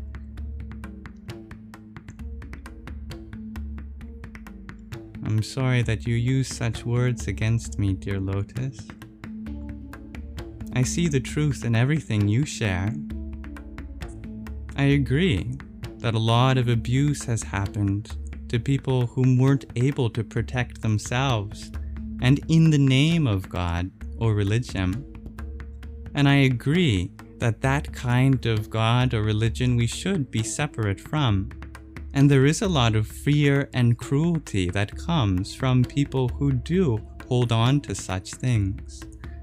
But I'm saying that in a way, you are also holding on to those things, being projected back to them in return.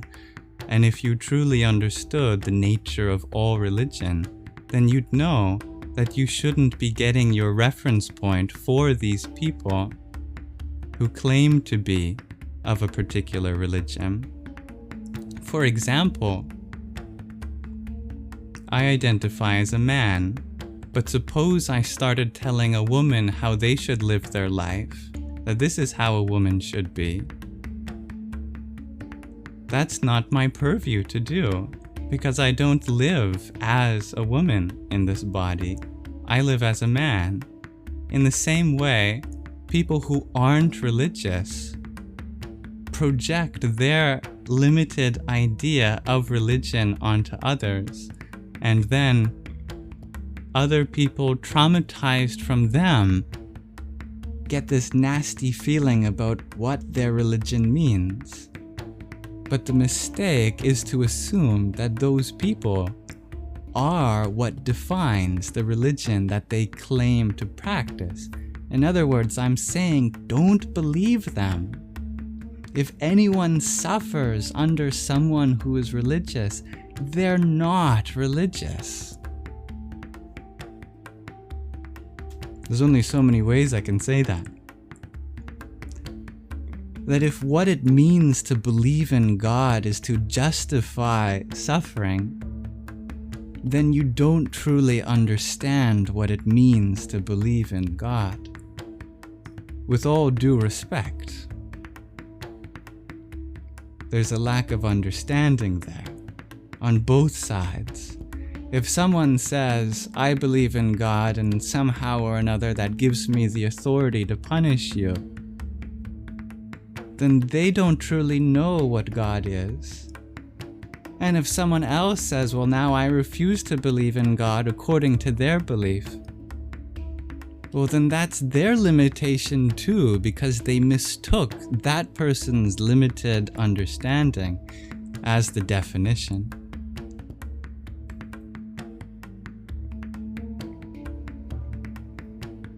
Yes, all religions have people that claim to be religious and abuse, but they're not truly religious, they're not truly representative.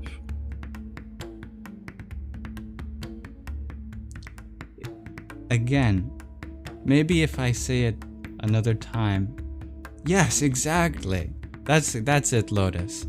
If a priest abuses someone, then they don't know what God is. That's exactly it. Thank you. A priest does not know what God is. That is what I'm saying.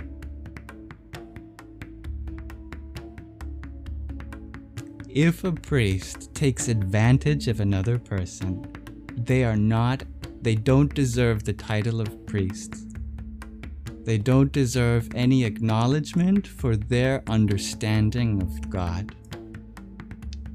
In fact, what I'm saying, Lotus, is that you truly know what God is if you know enough that it shouldn't include abusing others. If anyone abuses others and claims that they know God, they don't. Is it starting to make sense?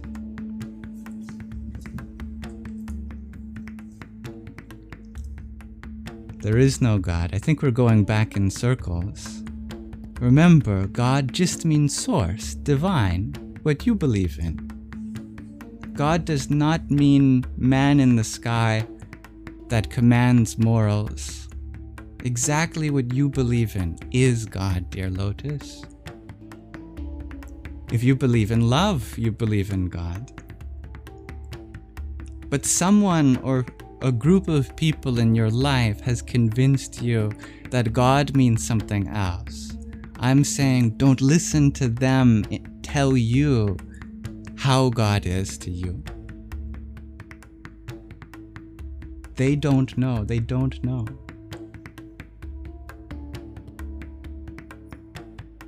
If you believe in the divine, the universe, then you do believe in God, because that is exactly what God is.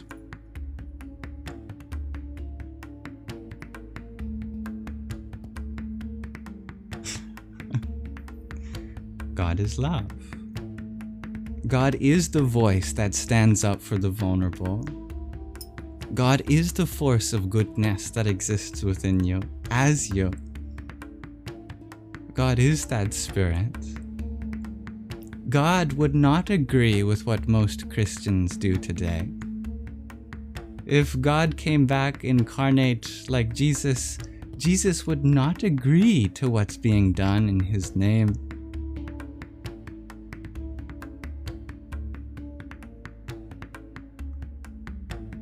Jesus would not agree to anything that is being done that causes harm to another human being.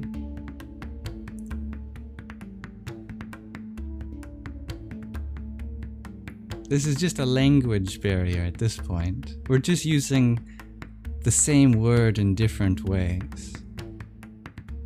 Because I am using it in the sense of source, in the sense of universe, in the sense of divine. And that is the original usage of the word. If you use it in any other way, then one is not truly using that word correctly.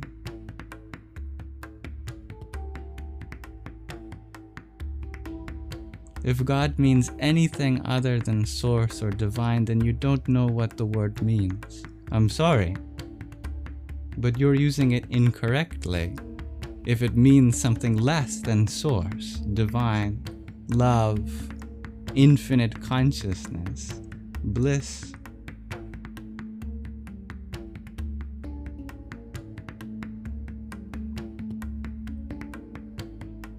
And if you believe in any of those things, then you do believe in what the original use of this word God refers to. You separate God from the divine and source and spirit. Well, you don't have to, because it makes for difficult conversations like these. Ironically, the people that you got this idea of God from, being separate from divine and source and spirit, they have separated the use of God from divine, source, and spirit. That's their mistake. Don't copy their mistake. You know, when you're writing a test in school and you're copying off of someone, don't copy off of someone that gets the answers wrong. You're copying off of someone who got the answer wrong. Don't do that.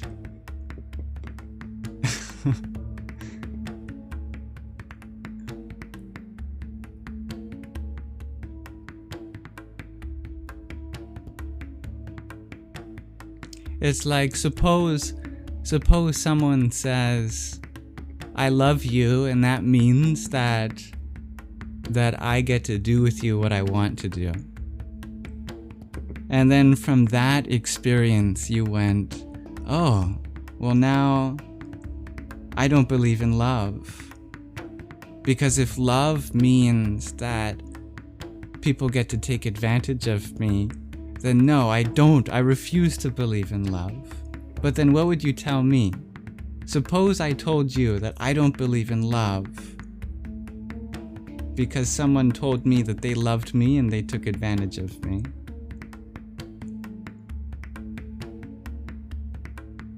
You'd probably tell me that I haven't actually experienced love yet, because no one that truly loved me would ever take advantage of me, right? So instead of feeling like this word love refers to something negative, I take power back from that traumatic experience, and I take power by using the word in the proper way. That no, I refuse to believe that love means that they get a free pass to take advantage of me. Love is free. Love is consensual. Love is all-encompassing and liberating. That's what true love is. And that's the way that love deserves to be understood. In the same way, if we fail to use God in the true meaning of the word, then we're only propagating the very thing that we're against.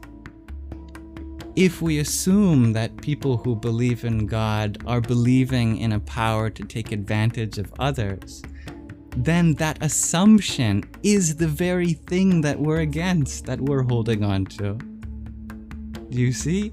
It's not even helping our own cause. Because what we want is more love in the world. What we want is more hospitality, vulnerability that doesn't get taken advantage of, peace, harmony, understanding. And the only way to create more of that is to empower the words that they're already using in those ways. To teach a Christian again that they may have forgotten back in the day, that God does not give them the right to have power over others. God is the love that exists within all beings, regardless of their age, their gender, their class, their creed, their ethnicity, their religion, or lack thereof. If we re-empower the word in its original meaning, then we can create harmony again.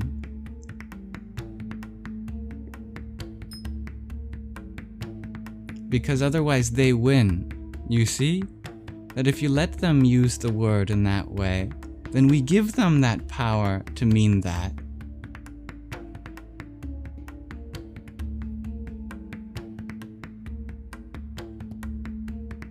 But if instead we guide them back to the true meaning of what they believe in, then we can heal the world.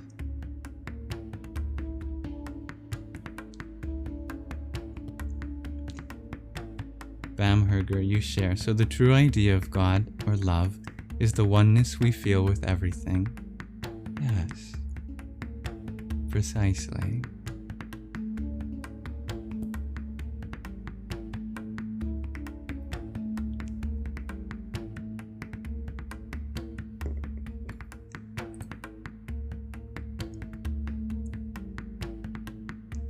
Now, I wanted to thank dear Morgan Prabhu for the woodland wonder they sent.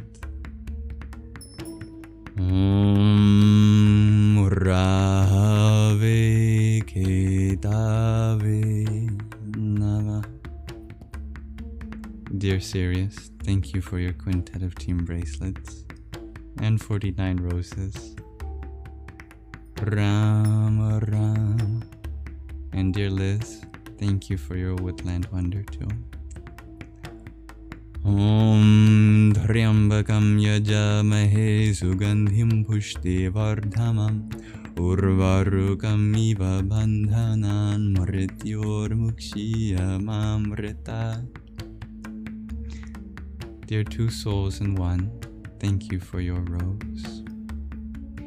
Jaya Satchitananda. Thank you, Marcy, for your heart me. Radhe, oh Radhe. Thank you, Carrie Lou, for your heart me. Om Shanti Shanti Shanti. Thank you for another garland headpiece, dear Professor. Om Narayanaya Vidmahe Vasudevaya Dhimahi Tanno Vishnu Prachodayat. Dear Grandma Fairy, thank you for your hand hearts. Om Pram Hanamate Namah. Celeste Divine, thank you for your hanging lights.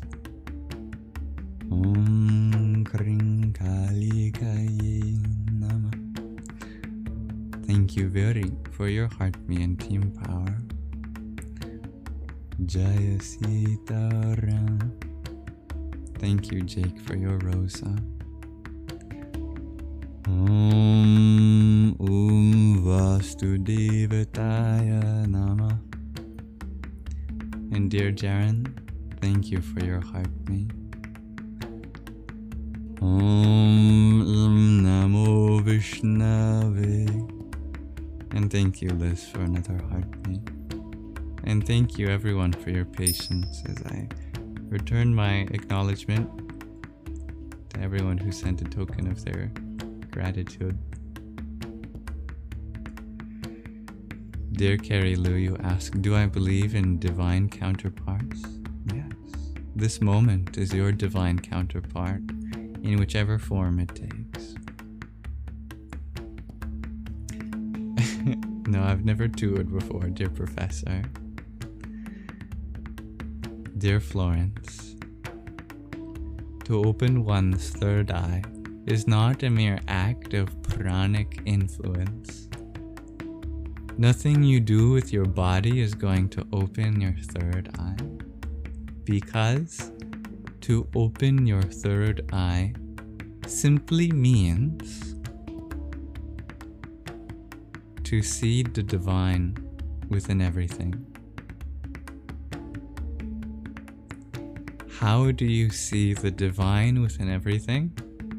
Well, nothing you do with your physical body is going to bring that perception out.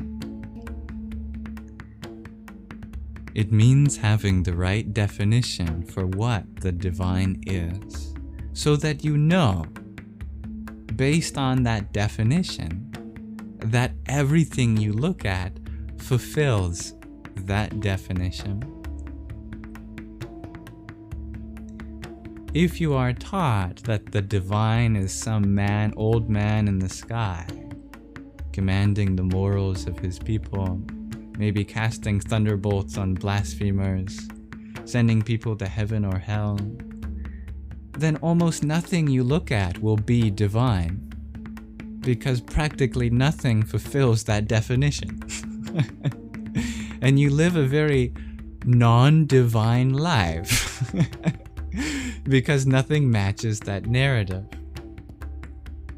But if you redefine your understanding of the divine to be the source of life, well, now that is your legend, like on a map, like the key at the corner of your map, to help you find the source of life within everything. Can you look into a child's eyes and go, oh, there is the divine? Can you look at a flower and go, oh, there is the divine? Can you look at the sun, at the moon, and go, oh, there is the divine? Can you look at your own reflection and go, oh, there is the divine? Can you see a river? Can you see a mountain? Can you look at the stars? Can you hear music? Can you smell the aroma of Mother Earth and recognize that that's all divine? Then your third eye is open.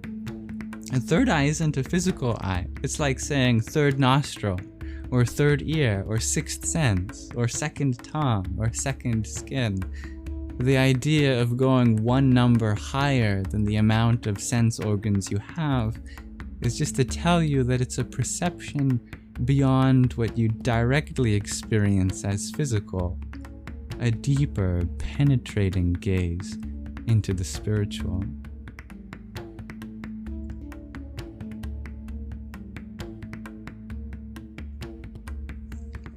Now, dear Lotus, I really feel your wound with religion. I do have to tell you that I'm not a religious person. I don't follow any particular religion, nor do I go to any place of worship or have I prescribed any religious occupation. So I'm trying to come from a non-biased point of view. I've actually have experienced religious trauma because I grew up with religion and got traumatized by that too. And I hated everything to do with God and the church and everything. So I've been through that too. I said exactly all the same thing.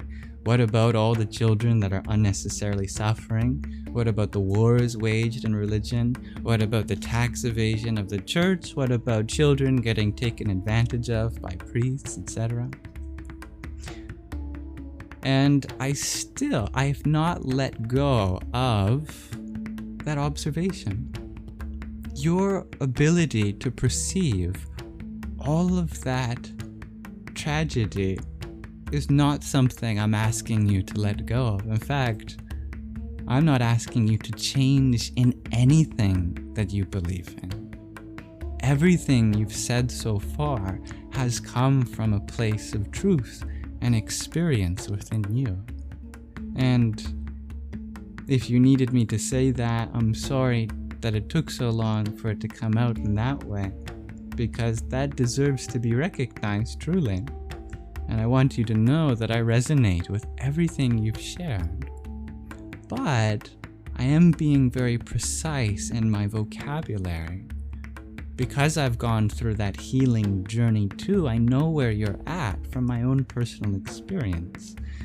And I can tell you that there is another side where you let go of that anger, but not the observation that you've made about all the suffering that needlessly happens under the guise of religion. Let me be absolutely clear.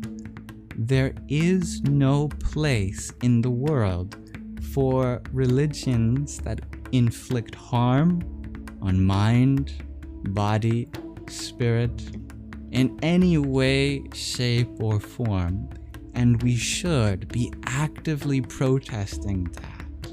We should stand up for those who have been affected. We should create a world where less people have to go through such unnecessary suffering.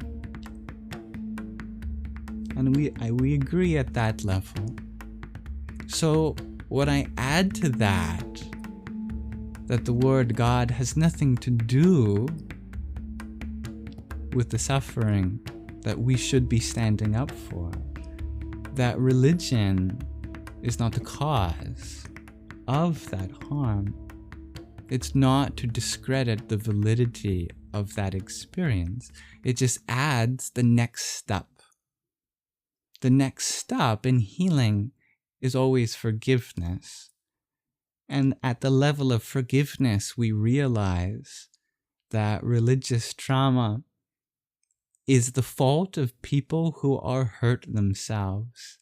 And the hurt didn't originate in any religion. The hurt originated in us as humans that then inflict that pain on another person. We continue that chain of suffering, but we justify it by all sorts of ways. In vocabulary of religion, but the problem is in their use of the vocabulary.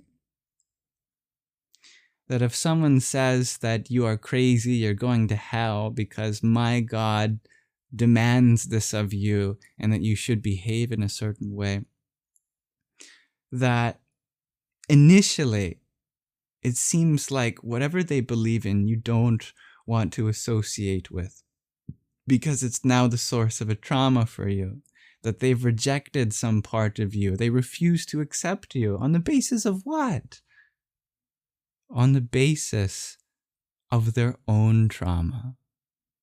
And this is what a lot of victims of abuse have to ultimately realize, is that they received suffering from someone else who received suffering, and they were only passing on that suffering. The suffering wasn't created because of what they believe in. What they believe in just happens to be the framework that they exist in, that their mind works in that framework. So everything they do attaches itself to that framework. But whether they had that framework or not, their choice to continue that suffering to another human being or any being is their personal choice. That no religion truly teaches to hurt others. Only hurt people hurt other people. That if that person grew up, instead of being a priest, to be some other person, that they would still have inflicted that suffering because that was something in them and not in what their environment gave them. The source of misery and joy are both within us, not in any external influence, including religion. Exactly. Yeah, that's closer to the truth. There are people who have done evil things under the guise of God. And that's their mistake. They never should have said that that is due to their relationship with God, because that's what actually it means to use the Lord's name in vain. You may have heard people say, don't use the Lord's name in vain. What does it mean to use the Lord's name in vain? It means that I am somehow justified in the name of God to cause harm.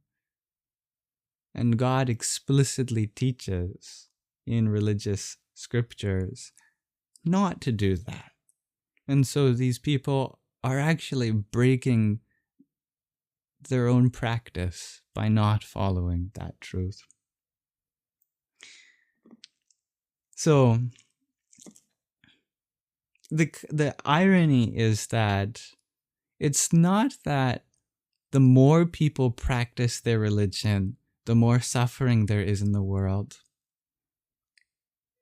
It's people who aren't actually practicing their religion that leads to harm, because they're not truly practicing things like the golden rule, do unto others what you would want them to do unto you, of love, of inclusion, of empathy, of understanding, of harmony. That we need more people to be practicing that. And I agree that if there's no way forward to do that, to revitalize religions to their original intent, then yeah, maybe it would be better to just start with a completely separate system all over again and use different vocabulary altogether, like sticking to more secular words like source or divine. And I see that as a genuine and valid option, but I also see it as a last resort that I don't think we're quite at yet.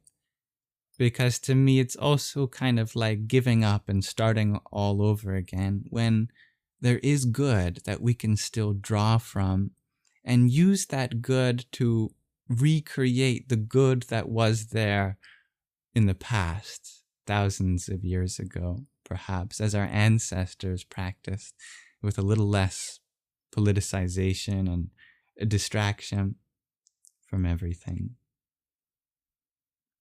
I think we can purify these words again.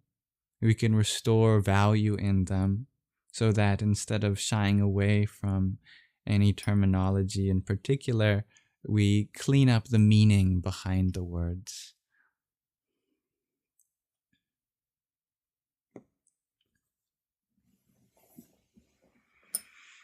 Thank you, dear Tima Dog, for the heart me you sent. Harihi Om Tat Sat. And dear Anasek, thank you for your heart me too. Jaya Sitaram. Jaren, you ask, what's the best religion I would align with when I have to choose? I don't have to choose. Nobody does. You are free to be unlimited. But I always say that my primary religion is my humanity. And in my humanity, you will find all religions.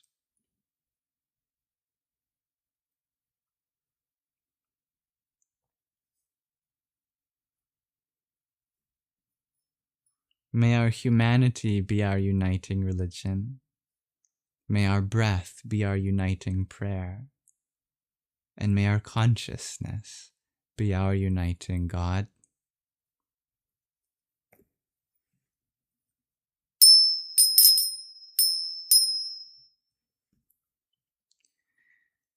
This has been a nice dramatic pause with the music.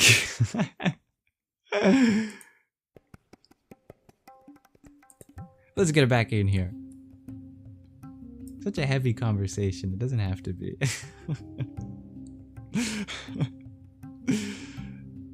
Thank you, Carrie King, for your tiny dollar as well. Yippee!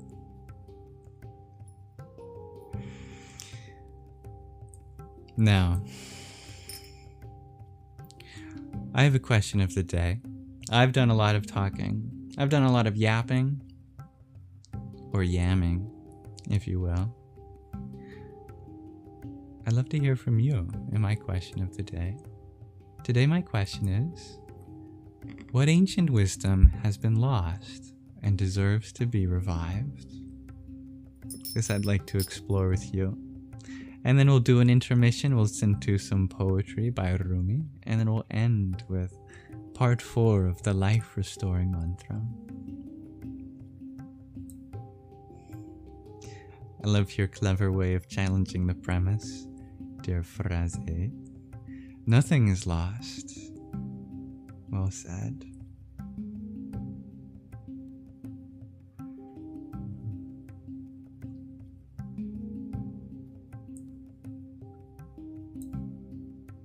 I do like silence too, but I know that it's nice to have an atmosphere of some music.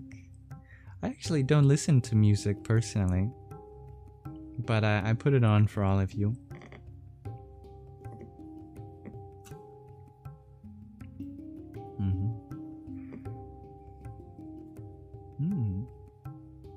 I see some metaphorical answers in chat. The mu in Japanese shares Maori, or that nothing is everything. It's beautiful. I like that. That paganism, as it has existed hundreds of years before Christianity, I like that, Lotus. I still see there's an option for you going forward to let go of paganism as having to do anything with Christianity, you know? Like, your religion doesn't have to exist in reference to Christianity. You don't have to empower your own in comparison to another. You can just say paganism. You don't have to say as it existed before Christianity. You can just say ancient paganism. No need to... Comparison is the thief of joy, as they say. That all paths exist in their sovereign territory. Hello, dear Jess. That's beautiful. Dear Tatwamasi, you share that respect has been lost. Respect not just humans, but animals and plants, and the sun and moon. Yeah, I like that. To our Mother Nature. Yoga. Various forms of yoga because of the Kali Yoga, shares Morgan Prabhu.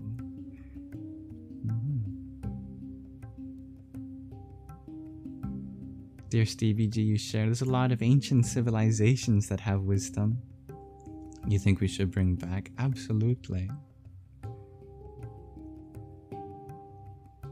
Hello, dear Kristen. Happy to have you here. Nothing is ever lost, shares Jamie. It only needs to be discovered. You add to that, Don Suela, you don't think any has been lost. It can be found in the indigenous cultures all around the world. Beautifully put. I love that. That's very interesting, dear AJ. The sacred, clean, dark religion of our Denisovan ancestors. That's a new idea. I like that. Yeah. I love to hear that, dear Jess. Hello, Tom. I'm happy to hear that. Dear Dali, you also think we've lost our sense of community. I know what you mean. Yeah, community is needed now more than ever. Stillness, shares Maori. I like that.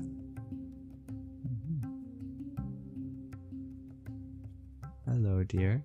Neat, dear. Dear Gregor, do you share the wisdom those old dudes knew before writing was a thing? An oral tradition, yeah, I love that. Dear Grandma Fairy, you share wisdom from ancient lifestyles before money, where we were one with nature and stars. I like that. Yeah. Animism, shares Olski. I like that. Natural theology. Dear Keith, you share, as an open-minded Christian, why would your faith try so hard to eclipse pagans or heretical beliefs? Right? They all can exist simultaneously. Paganism is beautiful. Christianity is beautiful for different reasons. All religions, all paths to the divine are wonderful.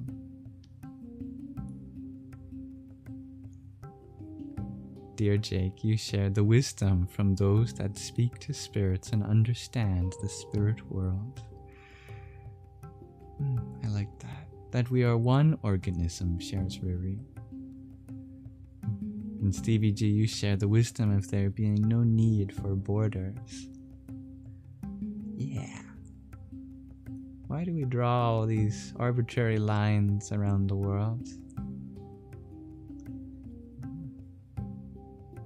What's the Andromeda paradox, dear Harry? I don't think I've heard of that. Thank you, Andy, for your heart, me too.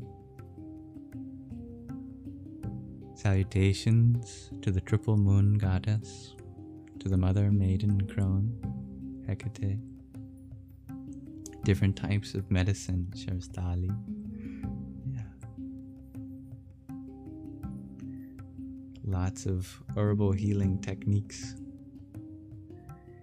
Gregor G, you just heard Neil Tyson talk about the Andromeda paradox. Well, now I've got to know.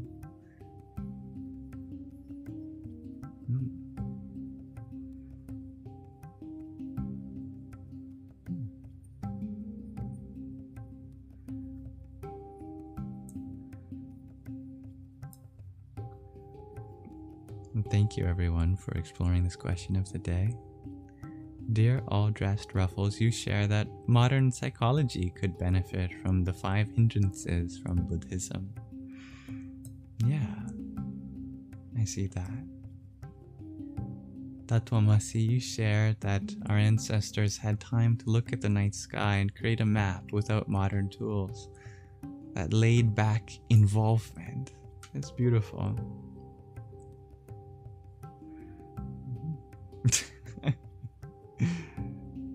Funny, dear Bubbles. Dear Gregor G, you shared how light travels at different speeds depending on speed and relative location on Earth. Oh. It sounds like something to do with the Doppler effect, maybe. because Andromeda is moving towards us. It's a little blue shifted in the spectrum, but one side of the galaxy is moving away from us. The other side is moving towards us because it's spinning. So the side that's moving towards us is even more blue shifted, and the side that's moving away from us is a little more red shifted. Thank you, dear Anasek, for your hand hearts. Om Ashwini Bhyam Namah.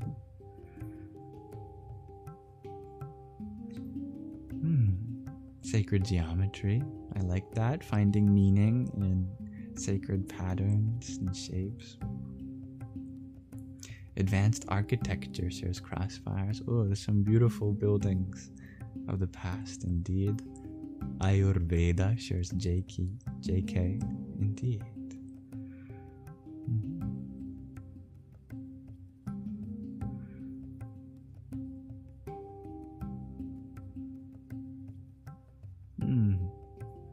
Living less like in corporate jobs and developing our dexterity like ancient people. I like that, Oski.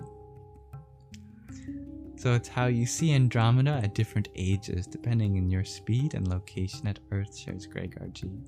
Because light takes time to travel so far, and the two perspectives see it differently. Ah, you're probably referring to time dilation and length contraction. Yeah, beautiful. There is no one reference point for time. Even time is relative. Dear Maori, you share a connection to the void, as to be devoid from the lower emotional chakras. I know what you mean. Yeah, I see the truth in that. Cave paintings of UFOs. That's a funny one. I like that, Lotus. Yeah, the metaphor of looking above. As above has always been a metaphorical direction of higher power and divinity, knowledge. You know, we look up. Up there is the heavens. Up there is our higher self. It's good.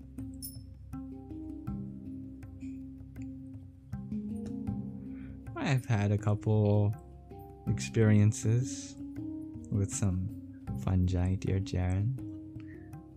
Dear 0x Ski, you ask, where can you find this song? This is called Tabla and Hang Drum Yoga Music from the Meditative Mind YouTube channel.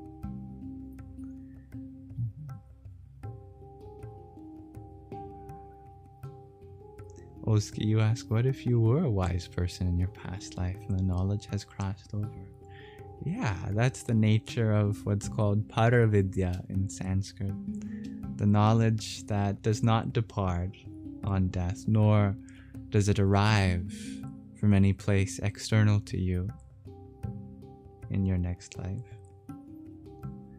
As opposed to Aparavidya, all the knowledge that we have to learn and then we forget again. How to read, walk, eat, etc. And thank you everyone for exploring this question with me. I really like this.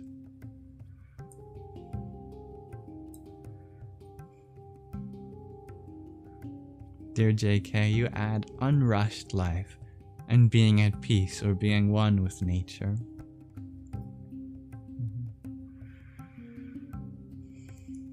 You meant me specifically, Oski? Well, I'm grateful you find any wisdom in me. I think I've learned a lot of lessons the hard way in this life. But maybe something came from before this life. I don't know. Oh, I like that, dear user 821. Chaitanya Mahaprabhu, whose appearance day was the day in which one uncovered the most hidden knowledge of unalloyed devotion. It's beautiful. So the main point of the Andromeda paradox was how different people can experience different present moments according to science. I love that, dear Gregor G. Yeah.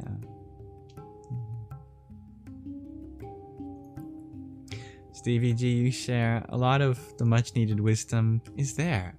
People just need to open their hearts and minds.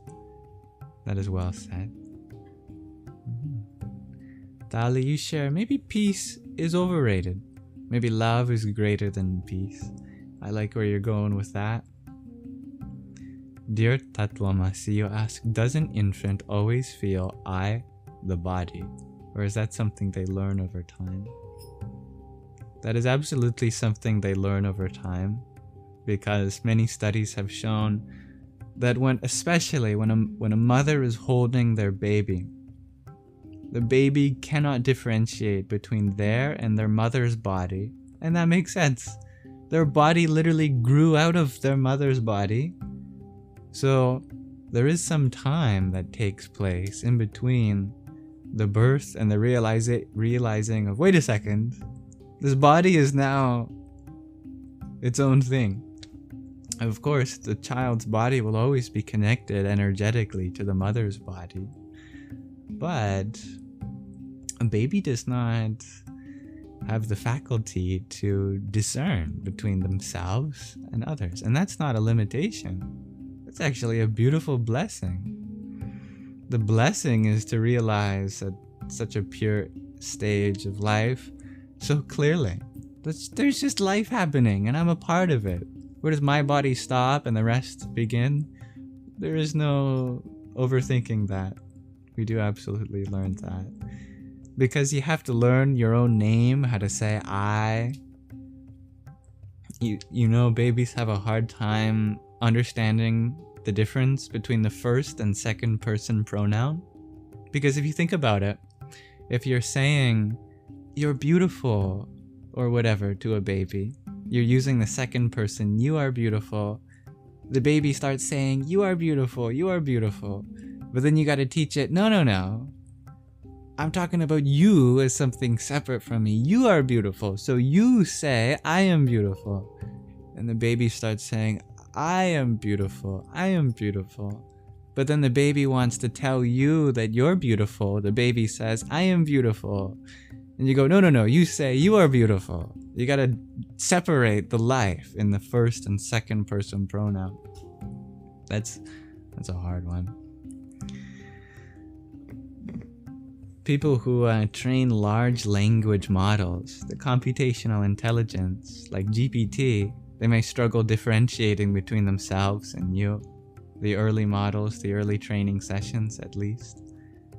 Creating an individual sense of self is a really hard thing to do, actually. We take it for granted.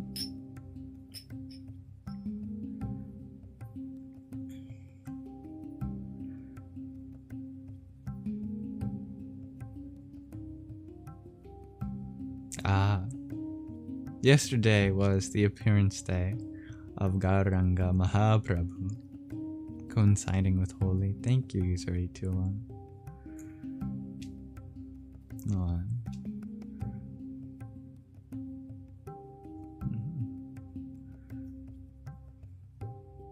Hello, dear little Wingiko. You lost your brother 2 days ago. He was only 51. I'm sorry to hear that, dear little Wingiko. Thank you for sharing that here. I hope that you can find love and healing through people that offer their support, such as myself. If you ever need to share anything with me, get it off your chest, I'm here to listen, especially in my inbox on Instagram or WhatsApp or Telegram. You can message me. Everything I do is free. That includes my messages. There's no limit on how many messages you can send me at any time. It might take me a while to get to it, but I will get to it. But I pray for you to allow yourself to grieve, and may we celebrate your brother, the life that he was and will continue to be. We grieve not for the body, we need not grieve for anything other than the body, because the body returns to Mother Earth, but the spirit lives on. And the proof of that is in your love for him. That love is the energetic signature of your brother, alive and well. Only matter can be animate or inanimate, inert or energized, but spirit is forever animated, as it's forever still, forever energized and at peace.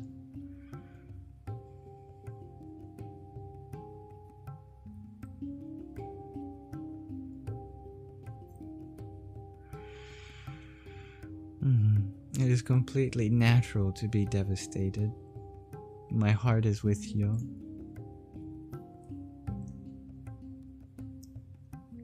I will add you to my prayers.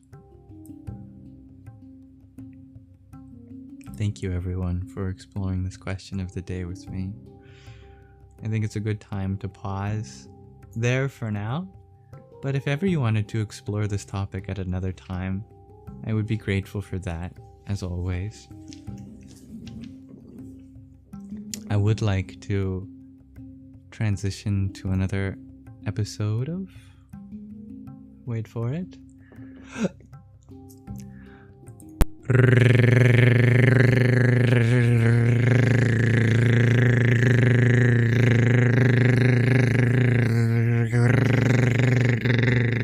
Ruminations took a while to load today. I had to restart my engine a few times. Let's see where we left off. Here we are.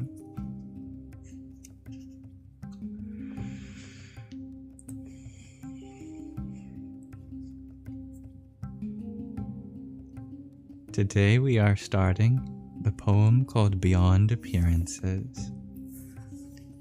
Let's dive right into it. Everyone can distinguish mercy from wrath, whether they are wise or ignorant or corrupt. But a mercy hidden in wrath, or wrath hidden in the heart of mercy, can only be recognized by one whose heart contains a spiritual touchstone.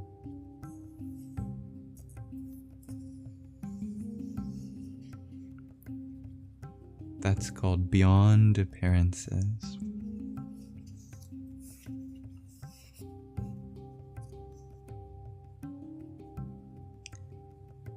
This poem is called The Garment. Hello, Riddle. When a person is busy, in earnest, they are unconscious of their pain. I mention this insensibility to pain so you may know how the body resembles a garment. Go, seek the one who wears it. Don't kiss a piece of cloth.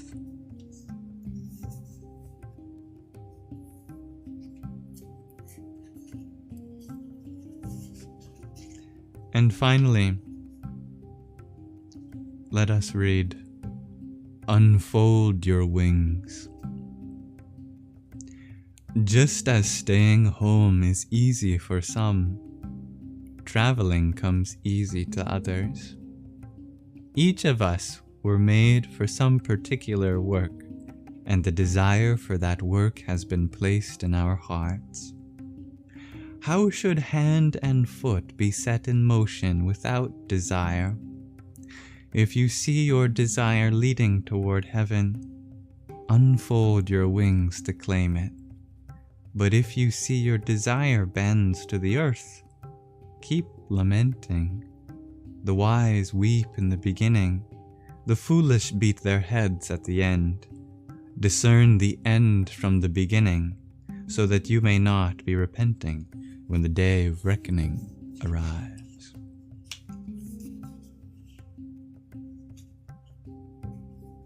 What is the day of reckoning for posterity? It's death, when death comes. And who will be the ultimate judge? Our innermost self.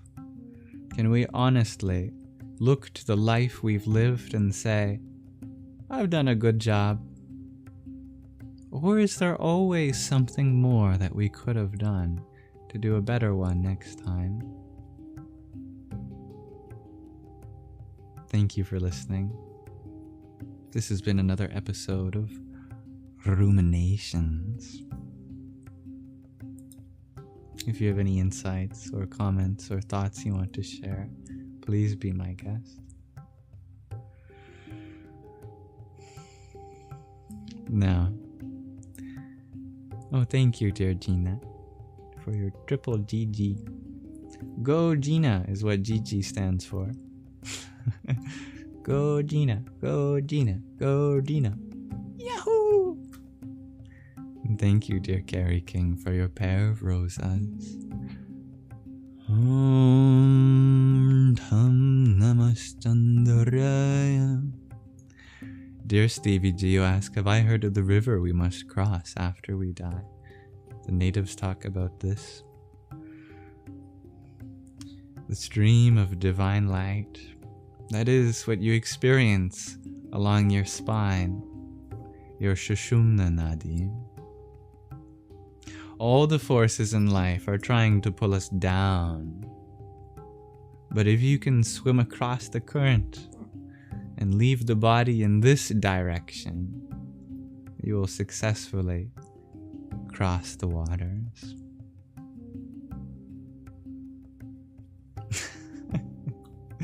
Don't worry so much about judgment, dear Tattvamasi. What matters most is not the life we've lived in its totality, but how we've come to accommodate every part of that life. It does not matter if you were a ruffian for the most of your life. If you make up for that in your last years, that's all that matters. No human being is beyond accountability. No matter how heinous of a person we may be, always is there a path of retribution. One that requires a lot of apologies, a lot of personal accountability to perhaps many people, forgiveness, healing, therapy, all that good stuff. For some people, it's going to be the most difficult thing they'll ever do in their lives, if they choose to do it. But that choice is always there to grow, to rise like a phoenix from the ashes of their life. Anyway, I'd like to transition now to our final segment, Nididhyasana, where we'll end with a mantra. Who is this? Oh, this is Mirna, my friend from Lebanon. Yes. You are back to an Arabic username. Yeah. Tattvamasi, you share that you're worried that you're not worried about judgment. See, death may come at the end of the physical body. But in another sense, death happens every moment.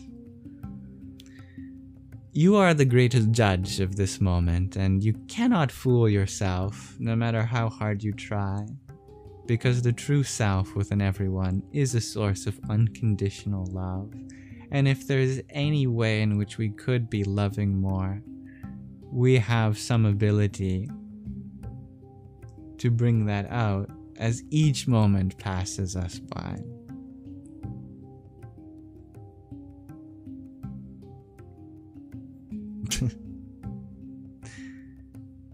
Now, I'd love to end with a meditation mantra, or a mantra for a meditation. Today's meditation, or let me actually set it up for you.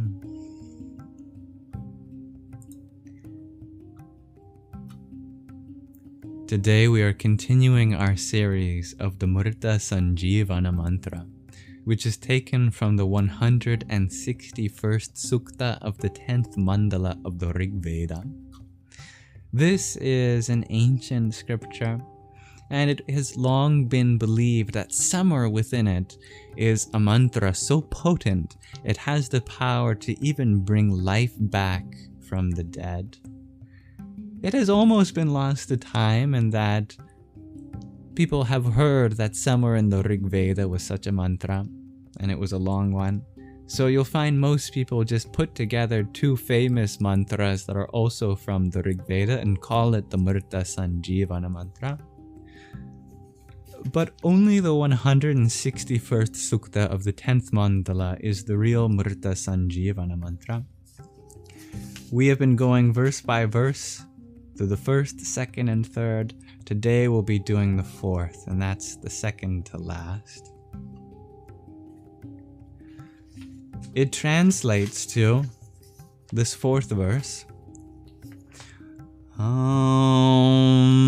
Live for 100 autumns, growing in strength 100 winters and 100 springs. May Indra, Agni, Savitor, and Brihaspati through this offering for long life renew you for 100 years.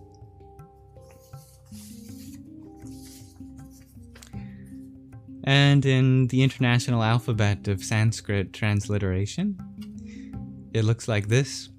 I've combined 3 different Vedangas color-coded for you for correct pronunciation. In yellow, we have the pronunciation. I've added some tips. For example, the A, E, A. These are all long vowels in terms of duration. That H in front of the D is no silent H, it's a breathy D, duh, since Sanskrit does differentiate between aspirated and unaspirated plosives. There's 2 different sibilants. There's the S with the accent over it, that's the regular palatal sibilant as we have in English, like the SH. And then we have the retroflex sibilant with a dot under it. You make that by curling your tongue back, sha. Finally, the M with a dot under it is a nasalization known in Sanskrit as an anuswara. It's very sacred because your nasal cavity is considered the highest place that a vibration can resonate.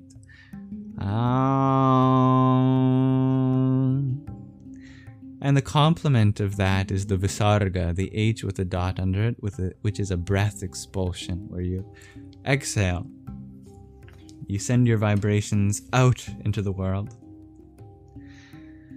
There's also Vedic intonation, which I've color-coded with a green udata, it's called, which looks like a vertical tick mark above the letter, or a horizontal anudata, which is below the letter as a horizontal line. There's only 3 pitches, high, middle, and low, and if it's not marked, then it's middle.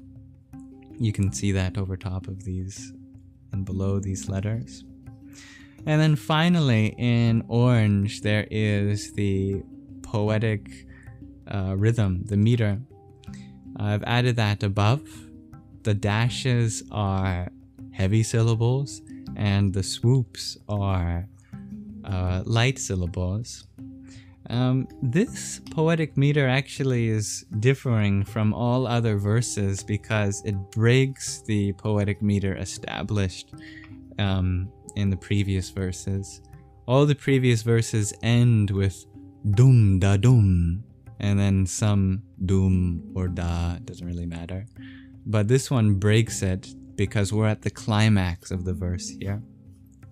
So it would go like da dum dum da da da dum dum dum da dum dum. Let me do that again for you because I messed up.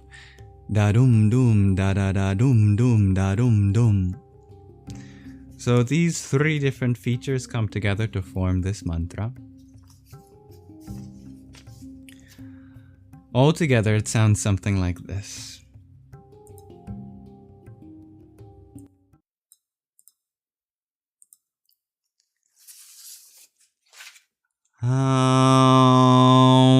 Shatam Jiva Shardo Vardhamana Shatam Hemantan Shatam Uvasantan Shatam Induragni Savita Brhaspati Shatayusha Havishemam Punarduhu. And we'll be doing it 108 times together. To count, the rishis had a very advanced technology to do that for them.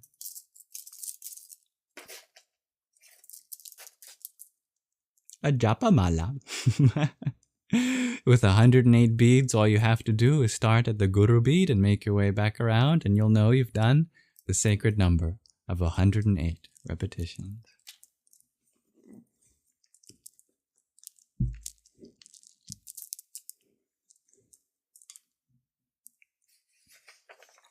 Sanskrit is traditionally an oral transmitted language, so don't be overwhelmed with what you see on the screen. That's more for visual learners. If you just pay attention to what you hear, that works best, actually.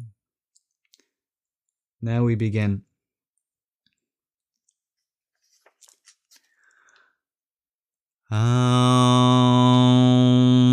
Shatam Jiva Shardo Vardhamana Shatam Hemantan Shatam Uvasantan Shatam Induragni Savita Brhaspati Shatayusha Havishemam Punarduhu. Shatam Jiva Shardo Vardhamana Shatam Hemantan Shatam Uvasantan Shatam Induragni Savita Brhaspati Shatayusha Havishemam Punarduhu. Shatam Jiva Shardo Vardhamana Shatam Hemantan Shatam Uvasantan Shatam Induragni Savita Brhaspati Shatayusha Havishemam Punarduhu. Shatam Jiva Shardo Vardhamana Shatam Hemantan Shatam Uvasantan Shatam Induragni Savita Brhaspati Shatayusha Havishemam Punarduhu. Shatam Jiva Shardo Vardhamana Shatam Hemantan Shatam Uvasantan Shatam Induragni Savita Brhaspati Shatayusha Havishemam Punarduhu. Shatam Jiva Shardo Vardhamana Shatam Hemantan Shatam Uvasantan Shatam Induragni Savita Brhaspati Shatayusha Havishemam Punarduhu. Shatam Jiva Shardo Vardhamana Shatam Hemantan Shatam Uvasantan Shatam Induragni Savita Brhaspati Shatayusha Havishemam Punarduhu. Shatam Jiva Shardo Vardhamana Shatam Hemantan Shatam Uvasantan Shatam Induragni Savita Brhaspati Shatayusha Havishemam Punarduhu. Shatam Jiva Shardo Vardhamana Shatam Hemantan Shatam Uvasantan Shatam Induragni Savita Brhaspati Shatayusha Havishemam Punarduhu. Shatam Jiva Shardo Vardhamana Shatam hemantan shatam uvasantan Shatam indragni savita brhaspati Shatayusha havishemam punardu Shatam jiva shardo varhamana Shatam hemantan shatam uvasantan Shatam indragni savita brhaspati Shatayusha havishemam punardu Shatam jiva shardo varhamana Shatam hemantan shatam uvasantan Shatam indragni savita brhaspati Shatayusha havishemam punardu Shatam jiva shardo vardhamana Shatam hemantan shatam uvasantan Shatam indragni savita brhaspati Shatayusha havishemam punardu Shatam jiva shardo vardhamana Shatam hemantan shatam uvasantan Shatam indragni savita brhaspati Shatayusha havishemam punardu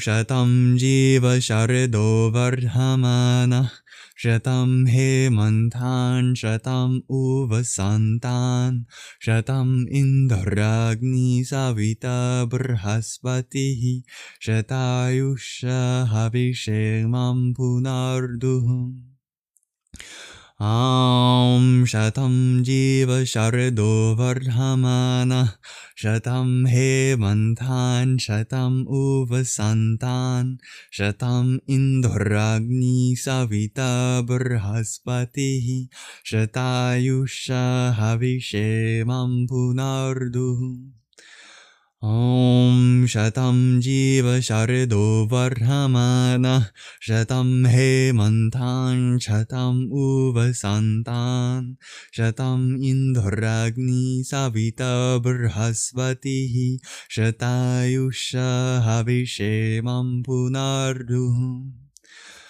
Shatam jiva shardo vardhamana Shatam hemantan shatam uvasantan Shatam indragni savita brhaspati Shatayusha havishemam punardu Shatam jiva shardo vardhamana Shatam hemantan shatam uvasantan Shatam indragni savita brhaspati Shatayusha havishemam punardu Shatam jiva shardo vardhamana Shatam hemantan shatam uvasantan Shatam indragni savita brhaspati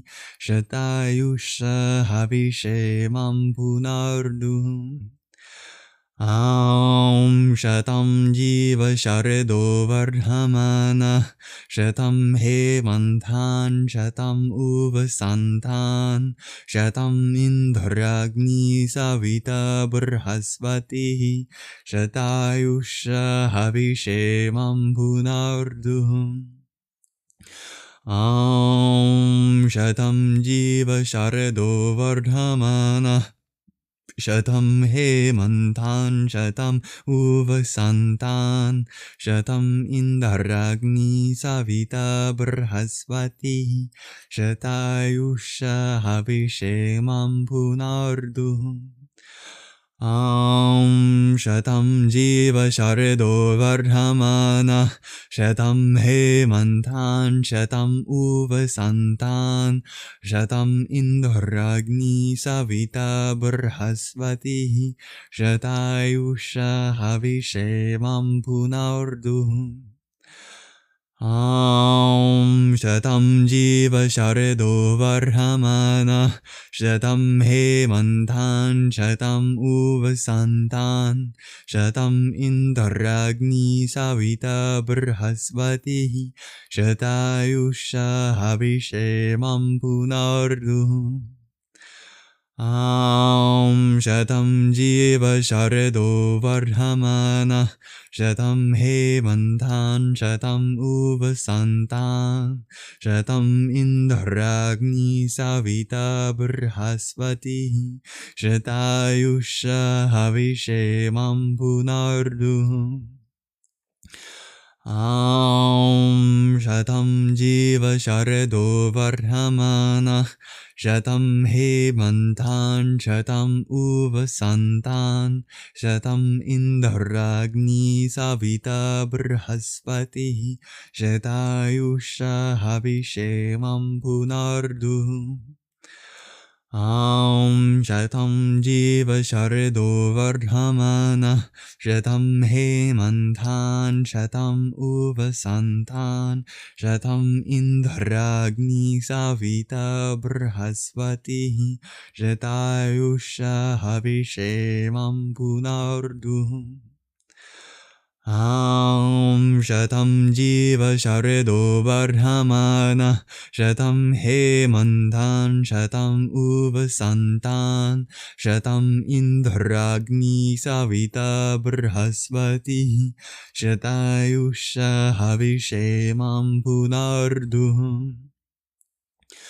Shatam Jiva Shardo Varhamana Shatam Hemantan Shatam Uvasantan Shatam Indragni Savita Brahasvati Shatayusha Havishemam Punardu Shatam Jiva Shardo Varhamana Shatam Hemantan Shatam Uvasantan Shatam Indragni Savita Brahasvati Shatayusha Havishemam Punardu Shatam Jiva Shardo Varhamana Shatam Hemantan Shatam Uvasantan Shatam Indragni Savita Brahasvati Shatayusha Havishemam Punardu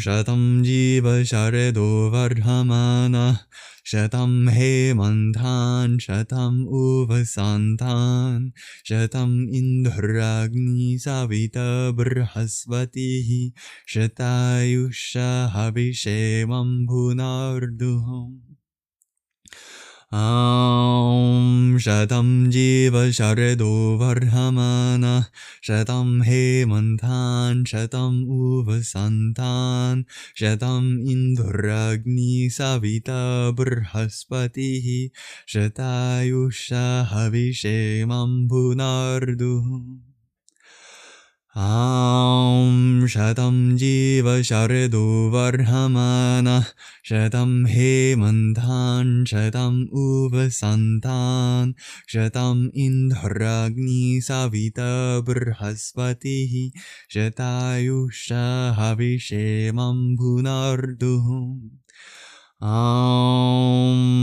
Shatam Jiva Shardo Varhamana Shatam Hemantan Shatam Uvasantan Shatam Indragni Savita Brahasvati Shatayusha Havishemam Punardu Shatam Jiva Shardo Varhamana Shatam Hemantan Shatam Uvasantan Shatam Indragni Savita Brahasvati Shatayusha Havishemam Punardu Aum Shatam Jiva Sharado Vardhamana Shatam Hemantan Shatam Uvasantan Shatam Indoragni Savita Burhaspati Shatayusha Havishemam Punardu Aum Shatam Jiva Sharado Vardhamana Shatam Hemantan Shatam Uvasantan Shatam Indoragni Savita Burhaspati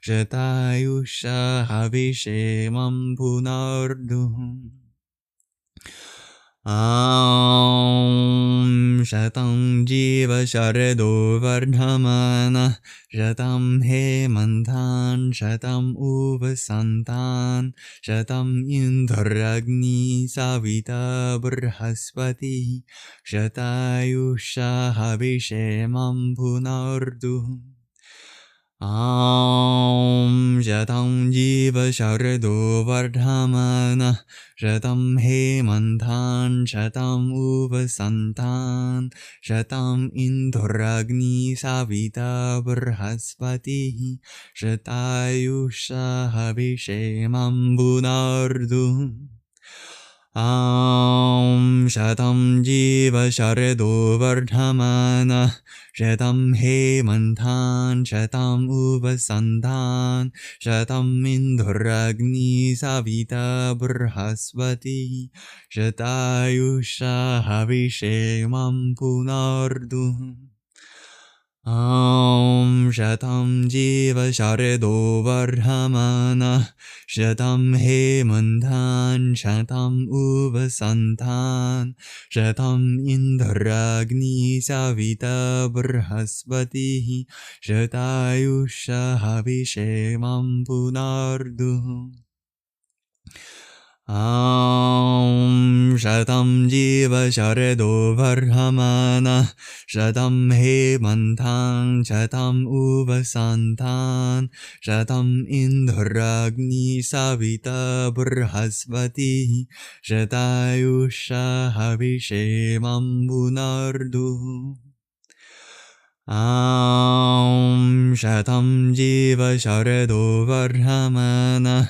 Shatam Hemantan Shatam Uvasantan Shatam Indoragni Savita Burhaspati Shatayusha Havishemam Punardu Aum Shatam Jiva Sharado Vardhamana Shatam Hemantan Shatam Uvasantan Shatam Indoragni Savita Burhaspati Shatayusha Havishemam Punardu Aum Shatam Jiva Sharado Vardhamana Shatam Hemantan Shatam Uvasantan Shatam Indoragni Savita Burhaspati Shatayusha Havishemam Punardu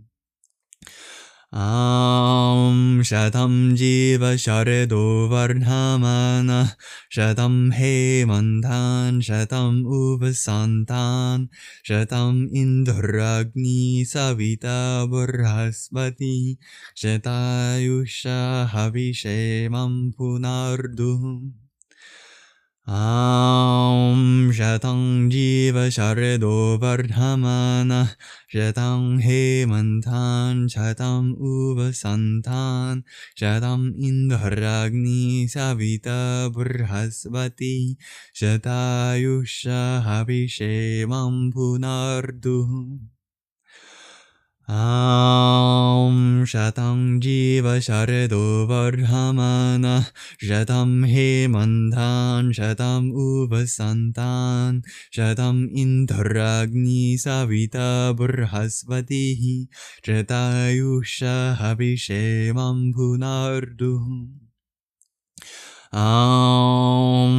Shatam Jiva Sharado Varhamana Shatam Hemantan Shatam Uvasantan Shatam Induragni Savita Burhaspati Shatayusha Habishemam Punardu Shatam Jiva Sharado Varhamana Shatam Hemantan Shatam Uvasantan Shatam Induragni Savita Burhaspati Shatayusha Habishemam Punardu Shatam Jiva Sharado Varhamana Shatam Hemantan Shatam Uvasantan Shatam Induragni Savita Burhaspati Shatayusha Habishemam Punardu Shatam Jiva Sharado Varhamana Shatam Hemantan Shatam Uvasantan Shatam Induragni Savita Burhaspati Shatayusha Habishemam Punardu Shatam Jiva Sharado Vardhamana Shatam Hemantan Shatam Uvasantan Shatam Induragni Savita Burhaspati Shatayusha Habishemam Punardu Shatam Jiva Sharado Varhamana Shatam Hemantan Shatam Uvasantan Shatam Induragni Savita Burhaspati Shatayusha Habishemam Punardu Shatam Jiva Sharado Vardhamana Shatam Hemantan Shatam Uvasantan Shatam Induragni Savita Burhaspati Shatayusha Habishemam Punardu Shatam Jiva Sharado Vardhamana Shatam Hemantan Shatam Uvasantan Shatam Induragni Savita Burhaspati Shatayusha Habishemam Punardu Shatam Jiva Sharado Vardhamana Shatam Hemantan Shatam Uvasantan Shatam Induragni Savita Burhaspati Shatayusha Habishemam Punardu Shatam Jiva Sharado Vardhamana Shatam Hemantan Shatam Uvasantan Shatam Induragni Savita Burhaspati Shatayusha Habishemam Punardu Shatam Jiva Sharado Vardhamana Shatam Hemantan Shatam Uvasantan Shatam Induragni Savita Burhaspati Shatayusha Habishemam Punardu Shatam Jiva Sharado Vardhamana Shatam Hemantan Shatam Uvasantan Shatam Induragni Savita Burhaspati Shatayusha Habishemam Punardu Shatam Jiva Sharado Vardhamana Shatam Hemantan Shatam Uvasantan Shatam Induragni Savita Burhaspati Shatayusha Habishemam Punardu Shatam Jiva Sharado Vardhamana Shatam Hemantan Shatam Uvasantan Shatam Indragni Savita Burhaspati Shatayusha Havishemam Punardu Shatam Jiva Sharado Vardhamana Shatam Hemantan Shatam Uvasantan Shatam Indragni Savita Burhaspati Shatayusha Havishemam Punardu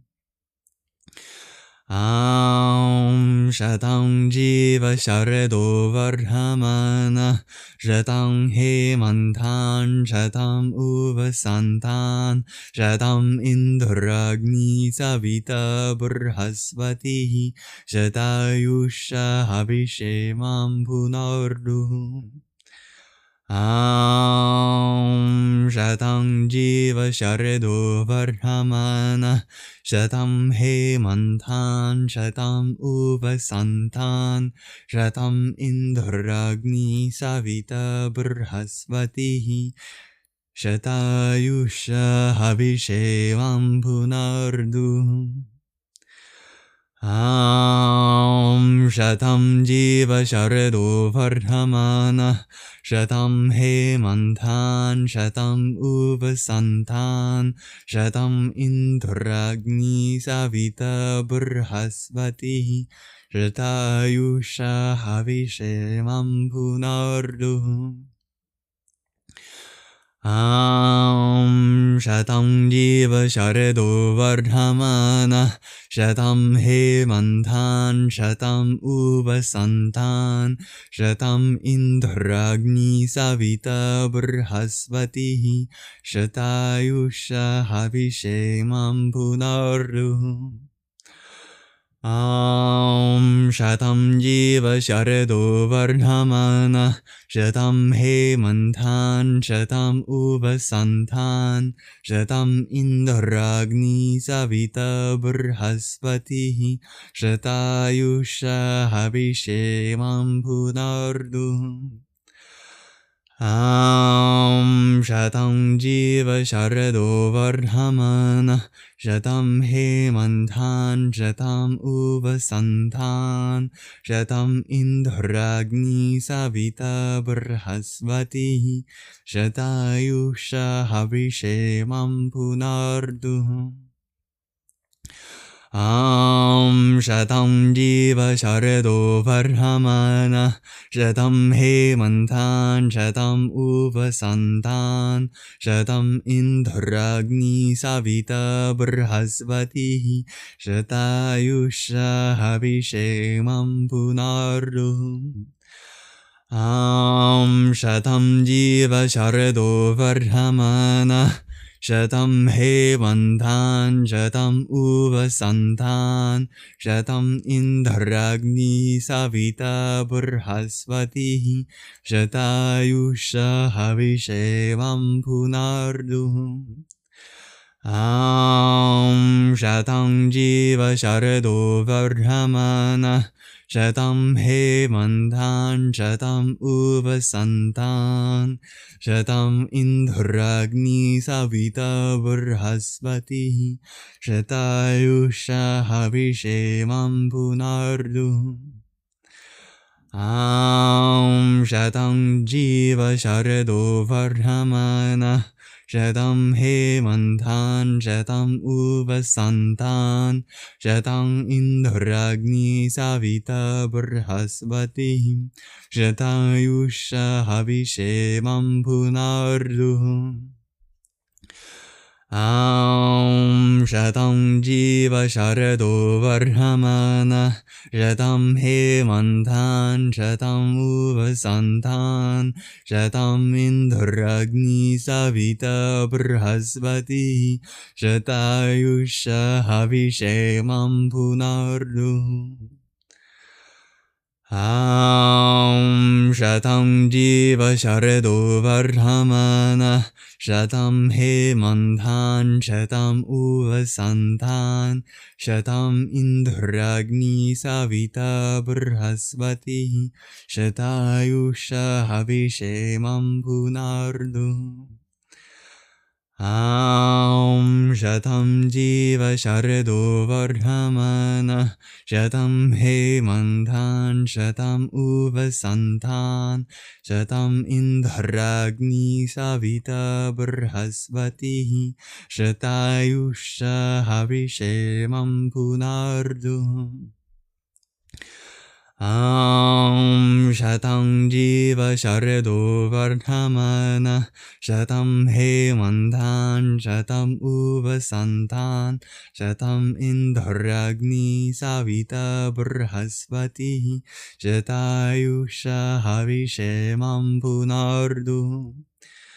Shatam Jiva Shardo Vardhamana, Shatam Hemantan, Shatam Uvasantan, Shatam Indragni Savita Brihaspati, Shatayusha Havishemam Punardu.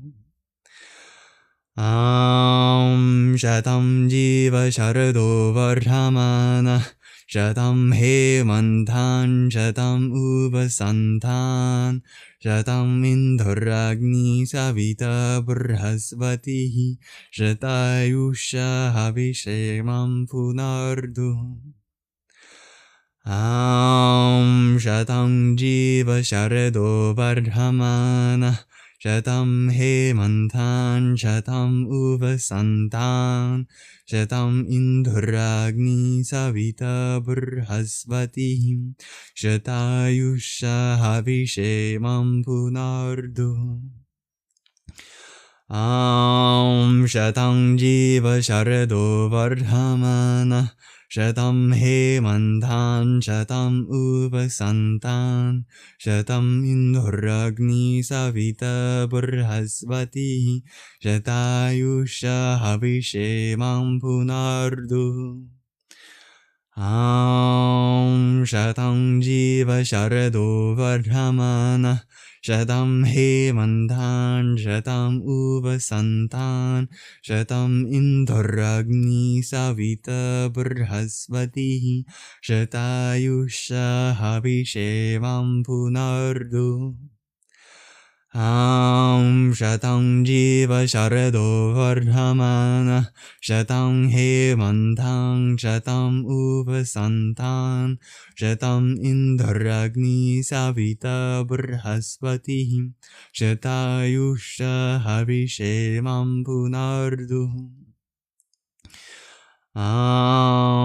Shatam Jiva Shardo Vardhamana, Shatam Hemantan, Shatam Uvasantan, Shatam Indragni Savita Brihaspati, Shatayusha Havishemam Punardu. Shatam Jiva Shardo Vardhamana, Shatam Hemantan, Shatam Uvasantan, Shatam Indragni Savita Brihaspati, Shatayusha Havishemam Punardu.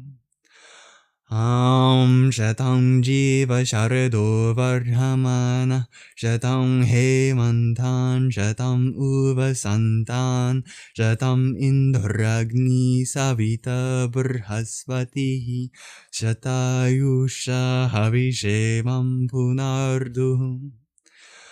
Shatam Jiva Shardo Vardhamana, Shatam Hemantan, Shatam Uvasantan, Shatam Indragni Savita Brihaspati, Shatayusha Havishemam Punardu. Shatam Jiva Shardo Vardhamana, Shatam Hemantan, Shatam Uvasantan, Shatam Indragni Savita Brihaspati, Shatayusha Havishemam Punardu. Shatam Jiva Sharado Varhamana Shatam Hemantan Shatam Uvasantan Shatam Indragni Savita Brihaspati Shatayusha Havishemam Punardu Shatam Jiva Sharado Varhamana Shatam Hemantan Shatam Uvasantan Shatam Indragni Savita Brihaspati Shatayusha Havishemam Punardu Shatam Jiva Sharado Varhamana Shatam Hemantan Shatam Uvasantan Shatam Indragni Savita Brihaspati Shatayusha Havishemam Punardu Shatam Jiva Sharado Varhamana Shatam Hemantan Shatam Uvasantan Shatam Indragni Savita Brihaspati Shatayusha Havishemam Punardu Shatam Jiva Sharado Varhamana Shatam Hemantan Shatam Uvasantan Shatam Indragni Savita Brihaspati Shatayusha Havishemam Punardu Shatam Jiva Sharado Varhamana Shatam Hemantan Shatam Uvasantan Shatam Indragni Savita Brihaspati Shatayusha Havishemam Punardu Shatam Jiva Sharado Varhamana Shatam Hemantan Shatam Uvasantan Shatam Indragni Savita Brihaspati Shatayusha Havishemam Punardu Shatam Jiva Sharado Varhamana Shatam Hemantan Shatam Uvasantan Shatam Indragni Savita Brihaspati Shatayusha Havishemam Punardu Shatam Jiva Sharado Varhamana Shatam Hemantan Shatam Uvasantan Shatam Indragni Savita Brihaspati Shatayusha Havishemam Punardu Shatam Jiva Sharado Varhamana Shatam Hemantan Shatam Uvasantan Shatam Indragni Savita Brihaspati Shatayusha Havishemam Punardu Shatam Jiva Sharado Varhamana Shatam Hemantan Shatam Uvasantan Shatam Indragni Savita Brihaspati Shatayusha Havishemam Punardu Shatam Jiva Sharado Varhamana Shatam Hemantan Shatam Uvasantan Shatam Indragni Savita Brihaspati Shatayusha Havishemam Punardu Shatam Jiva Sharado Varhamana Shatam Hemantan Shatam Uvasantan Shatam Indragni Savita Brihaspati Shatayusha Havishemam Punardu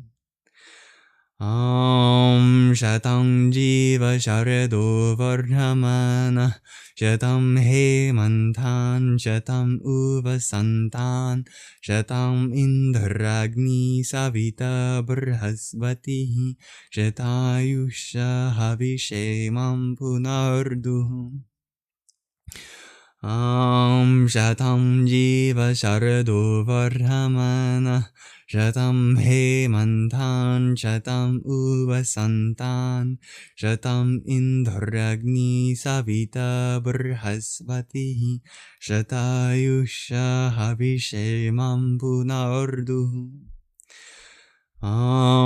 Shatam Jiva Sharado Vardhamana Shatam Hemantan Shatam Uvasantan Shatam Indragni Savita Brhaspati Shatayusha Habishemam Punardu Shatam Jiva Sharado Vardhamana Shatam Hemantan Shatam Uvasantan Shatam Indragni Savita Brhaspati Shatayusha Havishemam Punardu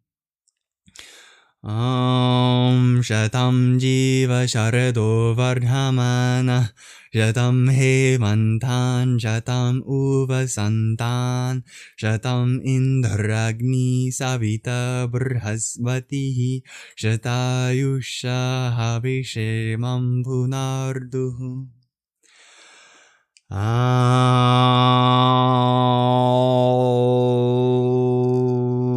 Shatam Jiva Sharado Vardhamana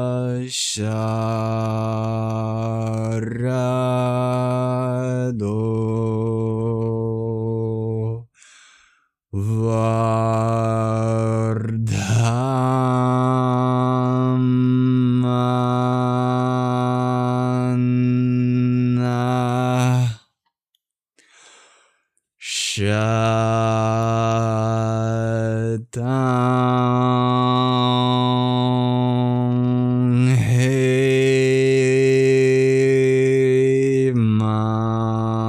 Shatam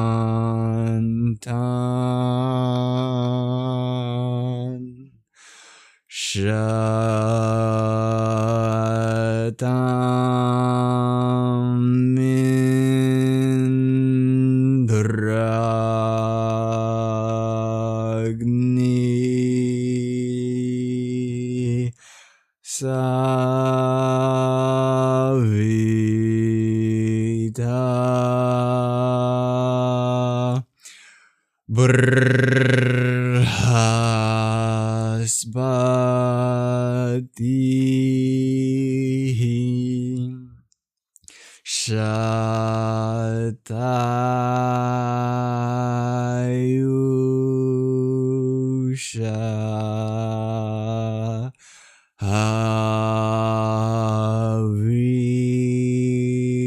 Shatayusha Havishemam Punardu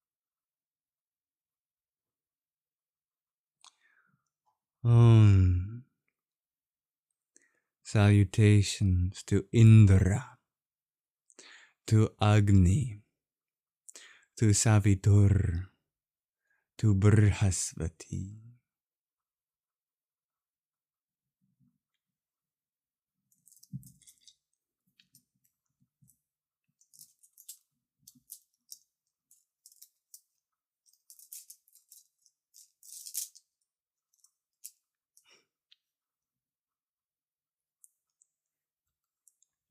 Namaste.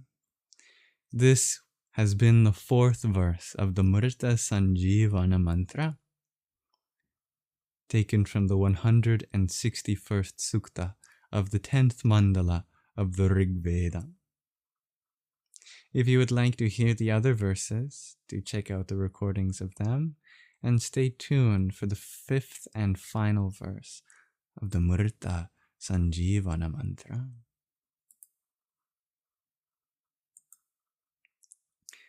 But that concludes our meditation, and with it our Sangha today. So thank you very much for participating. Hello to everyone that joined while we were chanting, and goodbye.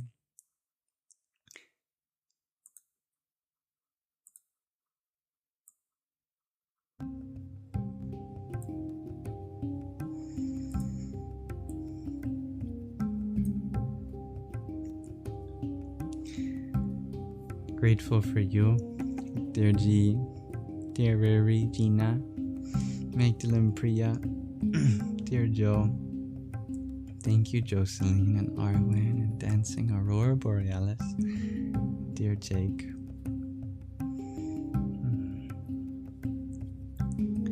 Please know that this whole live stream will be uploaded to my Yamsox Live YouTube channel, in case you're interested in knowing that.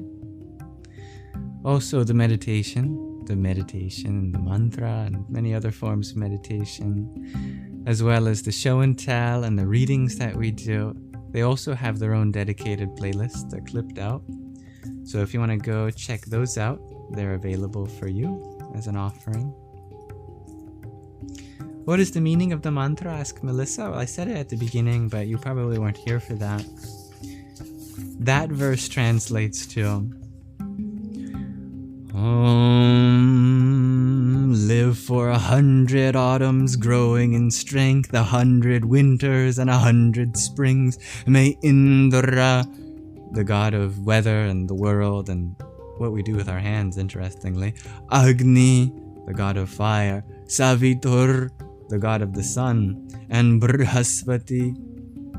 I actually don't know what Brihaspati is the god of, but may through them this offering for long life renew you for 100 years.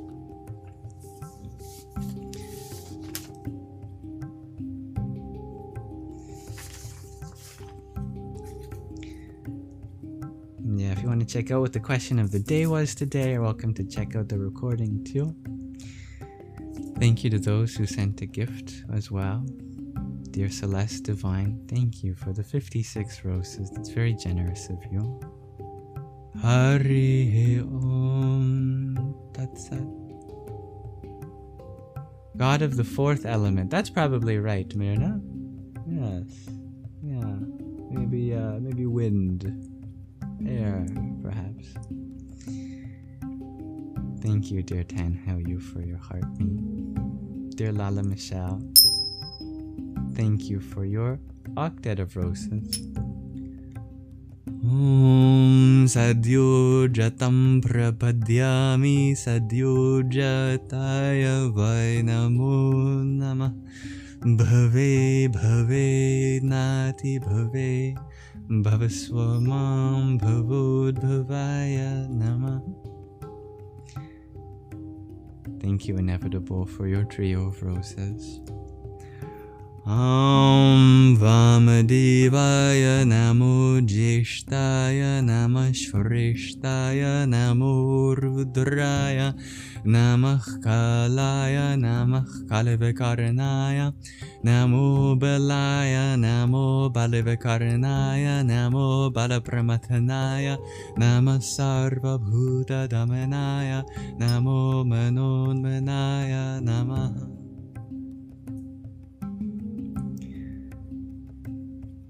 Thank you, dear Carrie King, for your sunglasses and your rose as well. Om Agorebhyo Ta Agorebhyo Agora Gore Tarebhya Sarvada Sarva Sarvebhyo Namaste Rudra Rupebhya. Bye bye, dear Michelle. Dear Gina, thank you for your rose. Om Tat Purushaya Vidmahe Mahadevaya Dhimahi Tanno Rudra Prachodaya.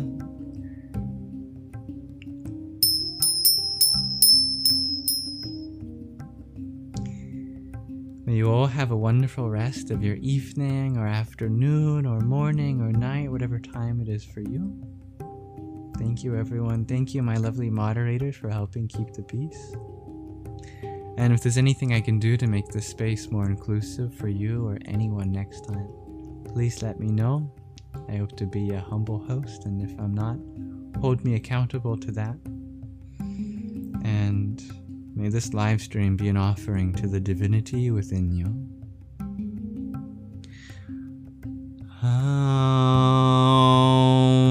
Asato ma sat gamaya tamaso ma jyotir gamaya mrityor mamritang gamaya. Om Shanti Shanti Shanti. I was reflecting on one of the words in that mantra. Lead us from the unreal, asatya, to the real, satya. From darkness, tamas, to the light, jyoti. From death, murtha, to deathlessness, amrita. May there be peace, shanti, in us. May there be peace, shanti, in our environment. And may there be peace, shanti, in the forces that act on us. I was meditating on the word amrita, or in its meditative bija form, amritam. We've done the mantra for all 7 of the main chakras, but there's an 8th mantra that we haven't done, which is for the 8th chakra, in between the ajna, the eyebrow center, and the sahasrara, the crown. There is the bindu chakra, which looks like this. And you can see that the mantra for it is Amritam, which means I am immortal or deathless. I think that may be our next meditation. So I hope you look forward to that. We'll be doing the Amritam Bija mantra after we finish the Murtha Sanjivana mantra. Thank you, Michelle. And thank you for always pinning such lovely comments, dear Jeev.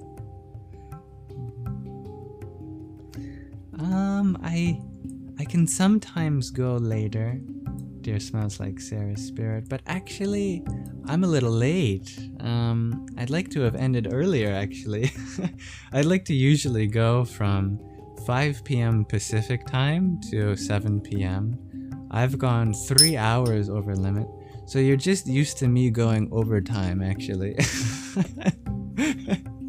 So I'm sorry, I don't mean to set a precedent with that. What was that book, dear Iwan?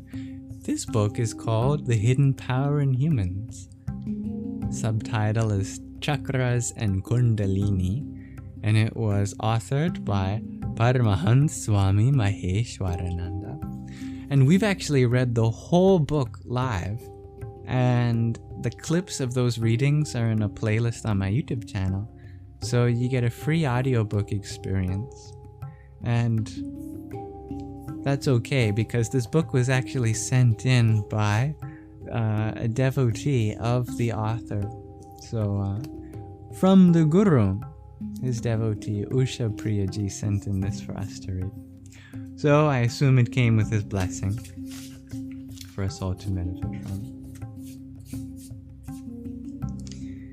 Thank you for your final rose, dear Carrie King. Om Ishana Sarva Vidyanam Ishwar Sarva Bhutanam Brahmadipati Brahmanodhipatir Brahma Shivo Me Astu Sada Shiva Om. And so you ask, why don't things spontaneously appear or disappear? That is the power of sustenance. That question itself is reverence for Vishnu, the form of the divine as a sustainer. And there is no answer. The question is the merit itself. Having that observation, wait a second, why is there a sustenance of this moment going forward? That is reverence in its most natural form for the divine as a sustainer.